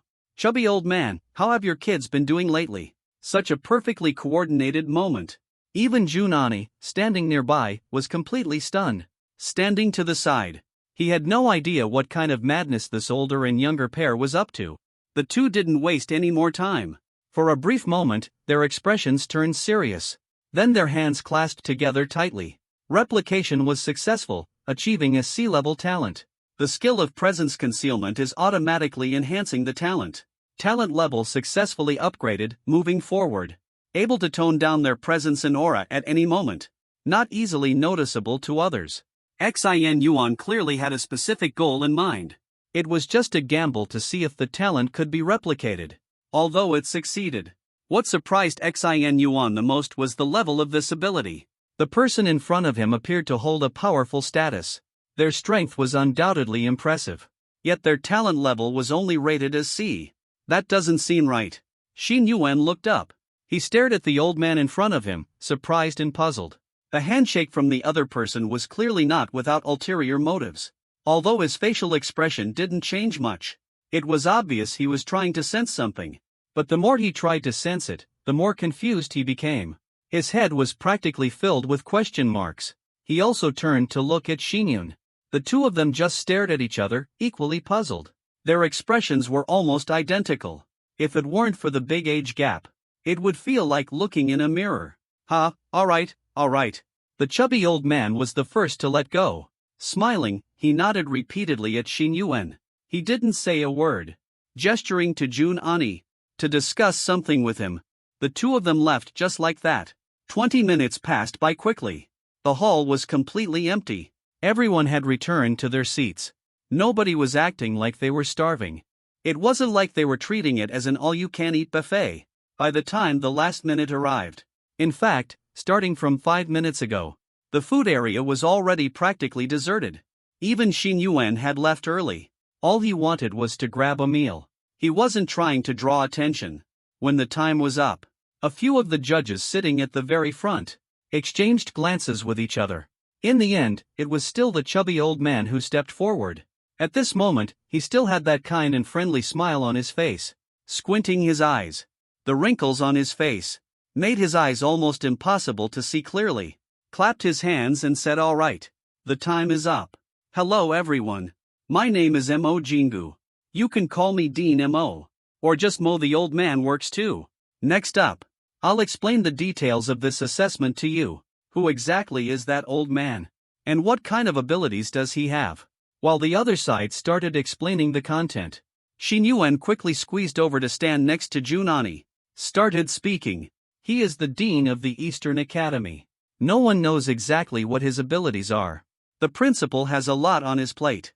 Junani noticed Xin Yuan approaching proactively, replied in a low voice, then quickly added that you should listen carefully first. Why bring this up now? Mo Chingu stood at the podium, cleared his throat twice. Even though this old man might start rambling a bit, I still ask everyone to keep quiet. Please avoid whispering to each other. Jun Ani glanced sideways at Xin Yuan after hearing this. It was obvious this comment was directed at the two of them. Xin Yuan stopped talking as well. He just shrugged his shoulders lightly. Even in another world, a leader's opening speech often begins with things that don't really matter. Like how Mo Chingu is now repeating some cliches. We need to dive in deeply. Firmly grasp and push forward with force. Keep it going and extend the efforts. In short, it's something similar to what you'd hear at a school opening ceremony. The kind of opening remarks a principal would make, discussing the purpose and direction of the event. But this kind of long-winded and tedious speech didn't drag on for too long. He quickly moved on to explaining the official rules. The first to participate in the assessment were 126 trainees, preparing to enter a man-made secret realm together, engaging in an unrestricted hunting activity.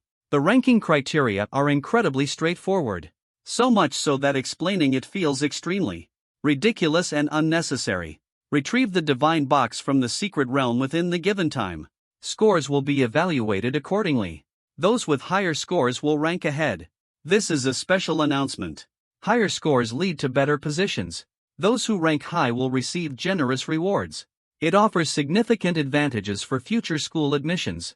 However, this assessment is definitely not as easy as it sounds. First of all, there is no map in the secret realm. You have to figure out directions on your own. This helps you locate the entrance again. It's the only way to leave the secret realm. Additionally, you need to keep track of time yourself. If you don't make it out before the time is up, even if you have the highest score, you still won't qualify. In the end, there are no rules. If you're strong enough, you can completely take others' divine fusion. If you're not strong, you can absolutely team up with others to fight. This last rule makes this comprehensive evaluation truly become well-rounded. Organizational teamwork for distributing benefits, decision-making and leadership skills. It even includes a core element of luck. The 8th Academy aims to use this method to have 126 students immerse themselves in the artificial secret realm and spend 36 hours quickly getting familiar with the social rules among superpowered individuals. You can work together with your friends, but your friends might betray you for points. You can interact with those you don't get along with, fighting intensely without a clear winner, but be cautious of bystanders swooping in to benefit from your efforts. There is strength in unity. Teaming up can be an excellent approach. However, dividing the final rewards could leave you feeling overwhelmed and frustrated. Maybe you are incredibly powerful on your own, but you might become a target for others. seen as an easy mark. In the end, all your hard work might lead to nothing. On the battlefield, there are no police or laws to ensure fairness for you. You have to weigh the options yourself and make all the decisions on your own. This design evaluates more than just strength. In fact, strength alone doesn't even hold the absolute advantage. Or you could say this isn't really a design at all. It's simply about setting a basic rule and leaving the rest to unfold naturally, with no rules whatsoever. But the lack of rules is exactly what makes it unique, because this world never really had rules to begin with. Superhumans were never sheltered seedlings in an ivory tower. Almost everyone present was incredibly shrewd. When they heard what Mo Chingu said, they all fell silent, frowning and deep in thought. Some started looking around, began pondering if they should find themselves a teammate or something. Someone had an arrogant expression. They didn't even glance at anyone else. It looked like they were determined to act alone. Observing the variety of expressions on everyone's faces, Mo Chingu maintained a gentle smile, gently nodded in agreement. All right, the rules are just that simple. Does anyone still have any questions?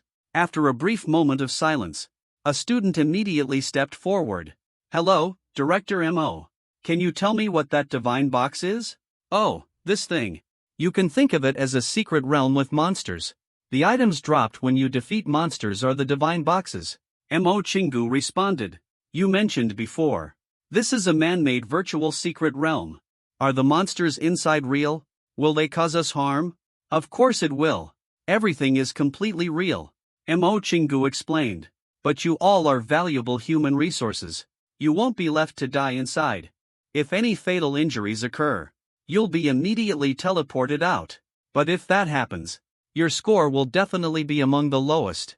After all the questions were asked, the scene fell silent for a few seconds. Mo Chingu looked around the room, just as he thought there might not be anything unusual, and was about to announce the start of the hunting event.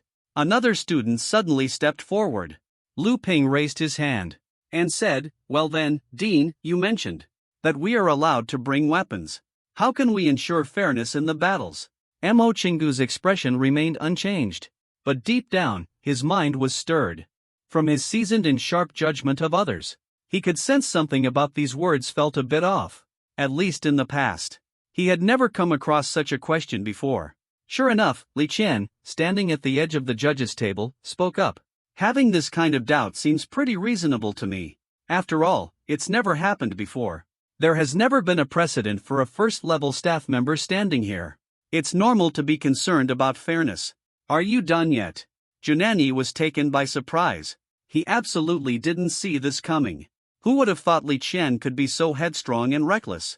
In a situation like this, she still insists on clinging to this issue without letting it go. I've explained it multiple times already. Why a first-level student can earn a guaranteed spot, and the evaluation is about to begin. Does he even qualify? Can't you just take a look yourself for a moment? What Junani said was absolutely spot on. The many higher-ups acting as judges present. Maybe they had doubts about Xin Yuan's identity before. But now, there's no way anyone would bring this up anymore. After all, the evaluation is about to begin. Whether someone is capable or not will be clear at a glance. Stress about skills isn't really that big of a deal. Besides, logically speaking, Li Qian's role shouldn't be as a judge. He has no right to step forward and say that. So at this moment, many high-ranking officials looked at Li Qian with more or less a hint of dissatisfaction. But Li Qian no longer cared. At this point, he forcefully stepped forward. I was already prepared to deal a serious blow to the enemy, even if it meant suffering significant damage myself. Of course, it couldn't be that simple, because I suspected you helped him cheat. Li Qian pointed her finger at Junani. His gaze drifted over to Xin Yuan nearby. His heart was burning with intense urgency. He no longer cared much about saving face, but when he saw the expression on Xin Yuan's face, he quickly felt a wave of disappointment. All the emotions he had hoped to see, anger, fear, panic, or even grievance, were completely absent from his face. Xin Yuan only showed an expression of confusion, as if he were looking at someone trying to act clever but failing. Watching Li Qian shrug her shoulders, Xin Yuan started speaking, but the topic didn't lead to anything about cheating at all. There wasn't any explanation given above. He just asked in confusion why he was suddenly being targeted. Wasn't it just because I mistook you for a waiter earlier? It's not even a big deal. You're dressed in a way that kind of looks like it anyway. Li Chen froze for a moment at the word 10. Is this guy focusing on the wrong thing? Right now, he's still talking about the waiter stuff here. But then he suddenly realized. And immediately exploded in anger, yelling, who looks like one? How do I look like a waiter? You totally do. Your outfit is completely different from everyone else's. It looks pretty tidy. And you clearly look older. You obviously appear to be a staff member. Who's old? Take a good look. This is the examiner's uniform. Does this even look like it? Li Xian, with anger written all over his face, grabbed his own collar. Halfway through scolding, suddenly his expression changed. Lost the urge to keep speaking. Wait a second. Isn't there something off about the way this topic is being approached? I'm talking about him cheating, aren't I? How did this happen? Suddenly the topic shifted to whether the outfit looks like a waiter's uniform. Is this guy crazy or what? Completely got sidetracked. Among the panel of judges, a man standing 6 feet 3, broad-shouldered and strong, watched the scene unfold, glared at Li Chen with a furrowed brow and shouted angrily. In such a serious situation, if you suspect cheating, just focus on the key points. Don't talk about all those random side gigs you usually mention. Do you think this is some kind of joke?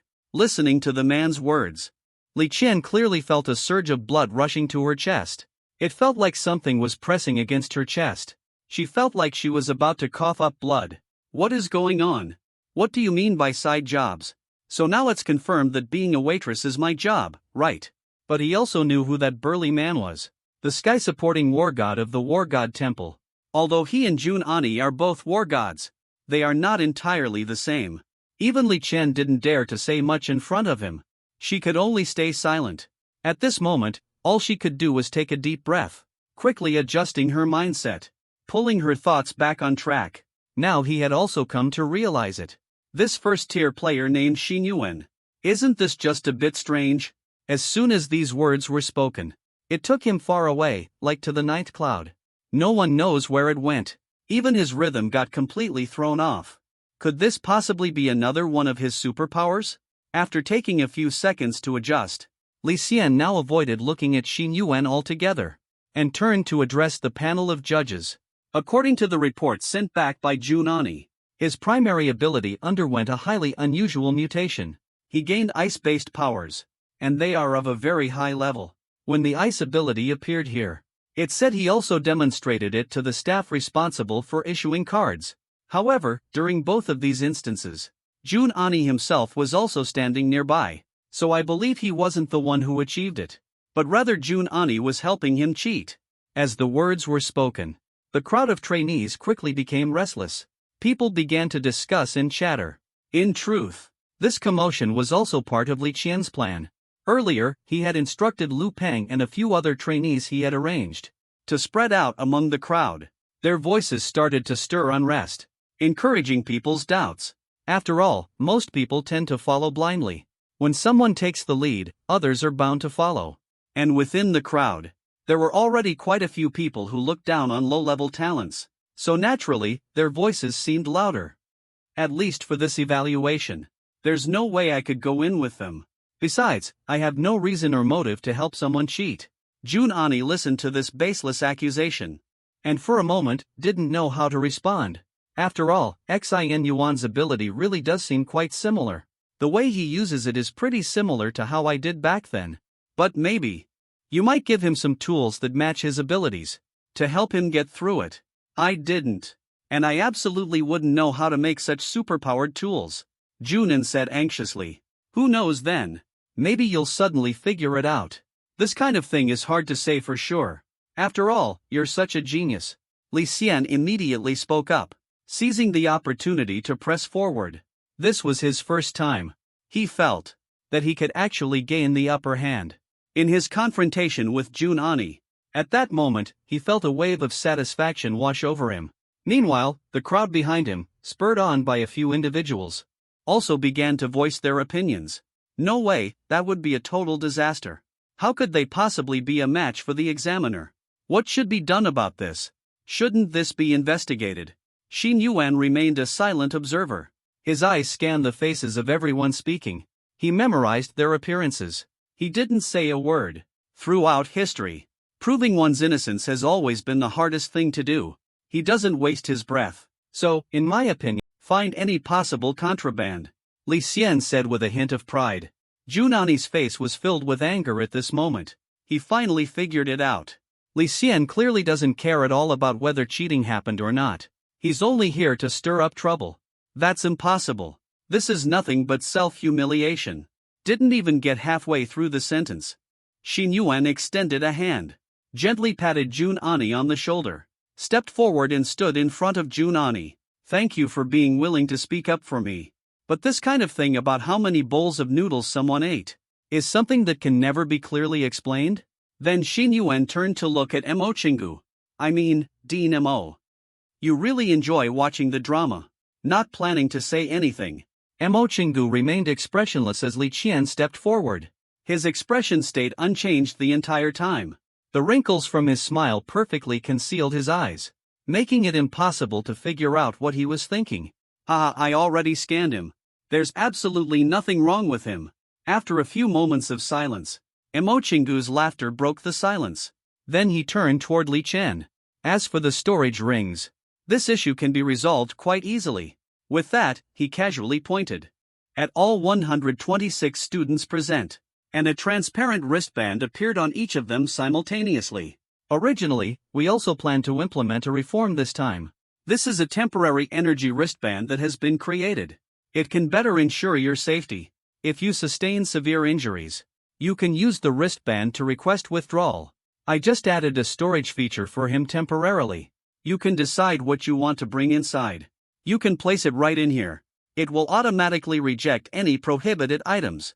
Xin Yuan glanced down at the thing on his wrist. Mo Chingu's effortless move also showcased his terrifying strength. His superpower is definitely not that simple. Seeing this kind-looking old man speaking, Li Qian stepped back as well. Yet his eyes were filled with pride. His goal had already been achieved. He had managed to outshine Junani, and conveniently planted in the minds of the students seeds of rejection toward Xin Yuan. Even if Xin Yuan was a genius, as long as it was within that environment, if Lu Peng and the others followed his instructions, there still wouldn't be any outstanding performance. As Li Qian stepped aside, finally, no one stepped forward to speak anymore. The assessment is about to begin. The gazes of Mo Chingu and the other high-ranking members shifted away from Xin Yuan and Li Qian's faces. The secret realm was opened. A few bald men stepped out, with their hands spread open, as if performing a ritual, muttering words under their breath. 1 second later, a beam of light shot out from the center of everyone's forehead. It collided in midair at a specific point. Then, a ghastly green door slowly began to open, appearing right in front of everyone. Or to put it bluntly, it wasn't really a door at all, but rather something resembling a muddy swamp. Its color alone was enough to make people feel disgusted. All right, everyone. If there's nothing else, the assessment begins right now. Mo Chingu gently clapped her hands. She smiled and spoke to all the candidates. The time inside is synchronized with the outside world. Every move you make in there will be observed by us closely. You have a total of 36 hours. So if you're planning to use the restroom, you should go right now. There are plenty of restrooms in the stadium. You probably won't need to wait in line. Of course, if you plan to go inside and drop your pants to poop in front of everyone, that's something we can't stop you from doing. Naturally, as someone with superpowers, going 36 hours without eating, drinking, or using the restroom shouldn't be too much of a challenge for you.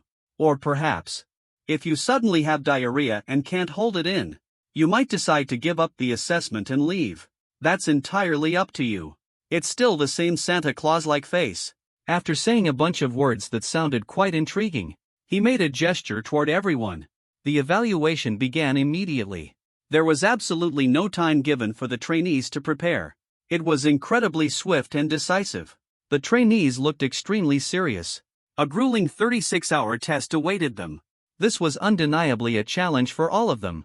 Some people simply start walking right away. Some others step away for a while. Some actually go to the restroom. Anyone who steps through will see it appear the moment they enter. From behind that dull green door, two light panels, about the size of computer screens, pop out. One of them hovers in mid-air. The other flies over to those 126 staff members. This light panel. It's a perspective that gives an overview of current exam candidates, keeping a record of what they have done. Leaders like Mo Chingu and others will continuously observe, while the staff members are in charge of documenting everything one by one. Every action of the candidate is carefully noted. The points determine your rank, but they don't decide everything. Whether your performance stands out, what you do and how you act. All the executives noticed it. Xin Yuan didn't rush to step in during this process. He stood there watching with a calm and detached expression. He observed one person, Lu Peng's previous cheating scandal. Several people kept moving around in the crowd, questioning out loud. This Lu Peng seemed to be one of the ringleaders. Even up to now, he was still whispering something to various people. Xin Yuan's gaze slowly narrowed as he looked at him. Finally, the candidates gradually all entered. Only Xin Yuan and a few scattered individuals remained outside. Xin Yuan took off the storage ring given to him by Junani. He threw it directly into the bracelet. Then he also prepared to enter Xin Yuan. Suddenly, Junani, noticing the few people present during this promotion period, took the initiative to call out to him. I hope you can come in first place in this evaluation. He has always been reluctant to put pressure on Xingnian, but this time is different. As soon as these words were spoken, it immediately drew everyone's attention. No one expected someone as reserved as him would suddenly say something so direct. There were too many unpredictable factors in the assessment. Even in past years, those with exceptional talent and would never dare to claim to be the best. After all, luck plays an extremely significant role.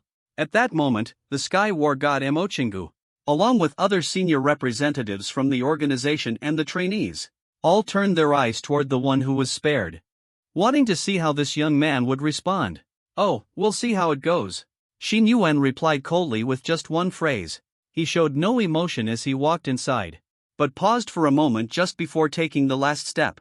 He turned his head to look at Junani. A playful smile appeared on his face. Just joking with you. I promise to get the job done. As he said this, he took a step forward and entered the secret realm as well. At this point, everyone had entered, and the assessment officially began.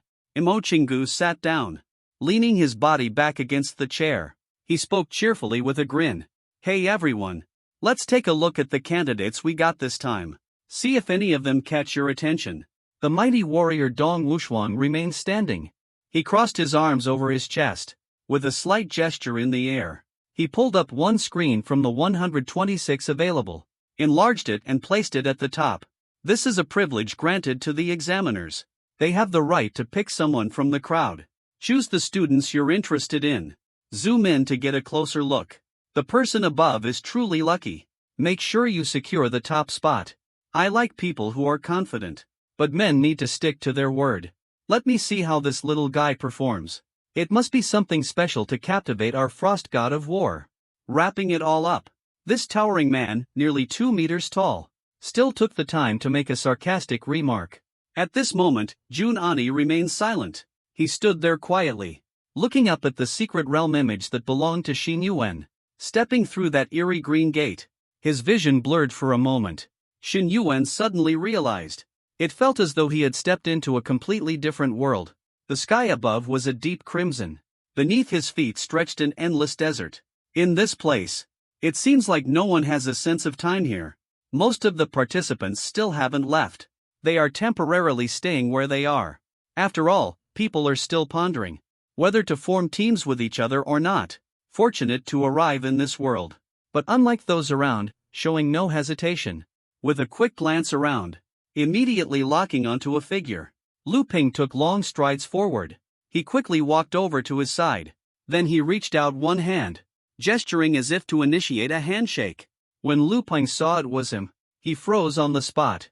He absolutely didn't expect things to unfold this way. The other person surprisingly extended a friendly gesture. Outside the secret realm, the war god of clear skies had been intently observing Xing Yuan's performance. Dong Wushuang slightly furrowed his brows as well. Right after becoming the target of everyone's attention, taking the initiative to show goodwill, Trying to remove the perception of being targeted in the eyes of the onlookers can't really be considered wrong. However, he seemed to dislike this somewhat timid behavior. It was quite obvious that he wasn't too fond of it. It really didn't seem manly at all. Lu Peng paused for a few seconds, then immediately put on an air of superiority, ignored the hand that Xin Yuan reached out, mockingly said, "Is this your way of teaming up with me? Or is there something else you're planning to do? Considering you're only at level 1. I'll take care of you a little. Let's split the points 80-20 later. You get 20, I take 80, how does that sound?" Lu Peng didn't hold back the volume of his voice at all, loudly mocking the people around who were part of Lu Peng's group, and then started laughing. Nobody expected this. To their surprise, they encountered such a weak opponent. But in the very next moment, the hand Xin Yuan had kept raised in the air, deliberately ignored by Lu Peng, suddenly reached forward, forcefully grabbed Lu Peng's hand.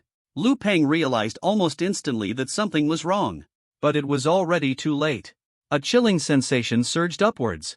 At that moment, his right arm almost instantly went numb.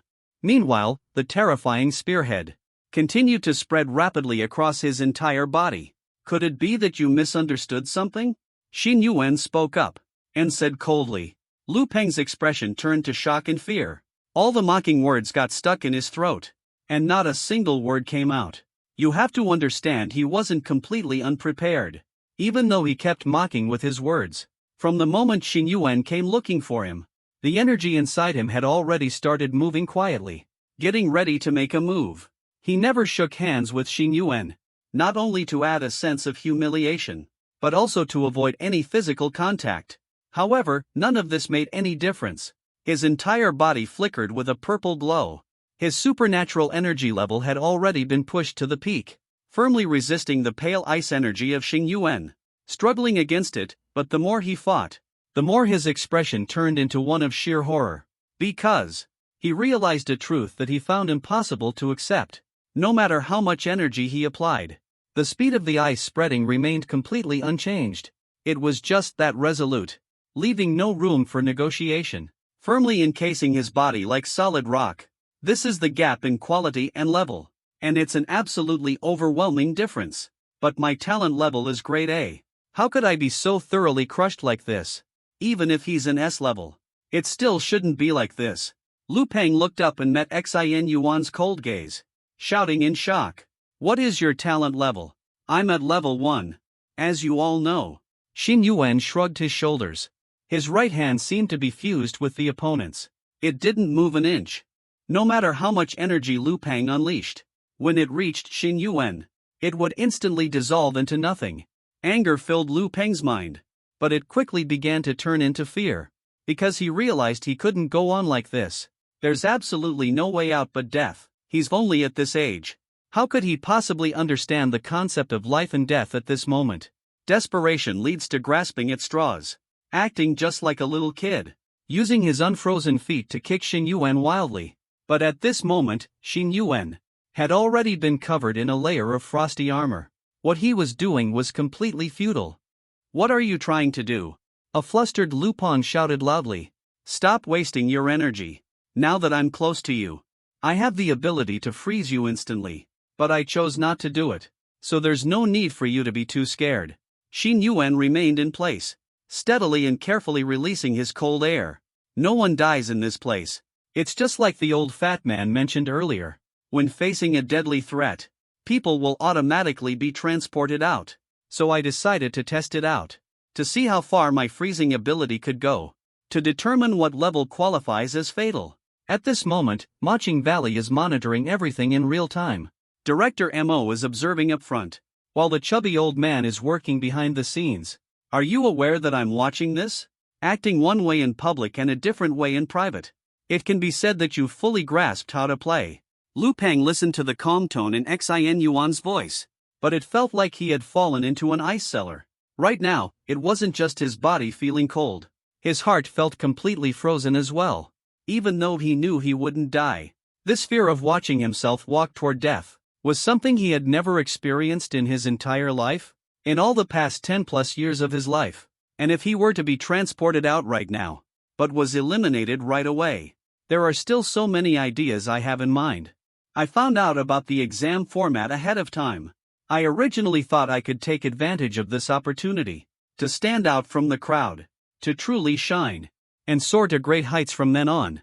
Why does it have to end before it even begins? He regrets it deeply now. Why did he try to curry favor with Li Qian, focusing on this terrifying maniac? The look in his eyes is exactly that of someone who has killed before. Only eyes like those could face life and death with such calm indifference. What was this guy doing in the past? This definitely doesn't seem like a student. In the midst of continuous struggle, Lu Peng had countless thoughts running through his mind. A chilling frost spread everywhere. There was no feeling of pain at all. There was nothing but endless numbness. The consciousness gradually began to blur. Barely managed to turn around. Looked back at the teammates behind as if seeking help. They were all targeting the lucky ones. It was agreed earlier that they would act together. But now they were all using their full abilities. Yet they stood far away. Consciousness became increasingly hazy. The wristband on the hand. It also started flickering like crazy, signaling that life was facing a major danger and challenge. In fact, ice-related abilities can be considered merciful. After all, it doesn't cause intense pain for anyone. When you think about it like this, I really am a good person. This was the last thing he heard before losing consciousness. The final sentence he heard was what Xin Yuan said to him. The next second, the wristband instantly shattered, transformed into a streak of light, enveloped his body, making him vanish from the spot. The hunting assessment. 58 seconds after all participants officially entered, Lu Peng, with an A-level talent, was eliminated, setting a new record since the assessment was established. The fastest elimination ever recorded. Unprecedented and unlikely to be surpassed in the future. Lu Peng's half-frozen body appeared outside the secret realm. Appeared right before all the judges. The light film quickly seeped down, allowing him to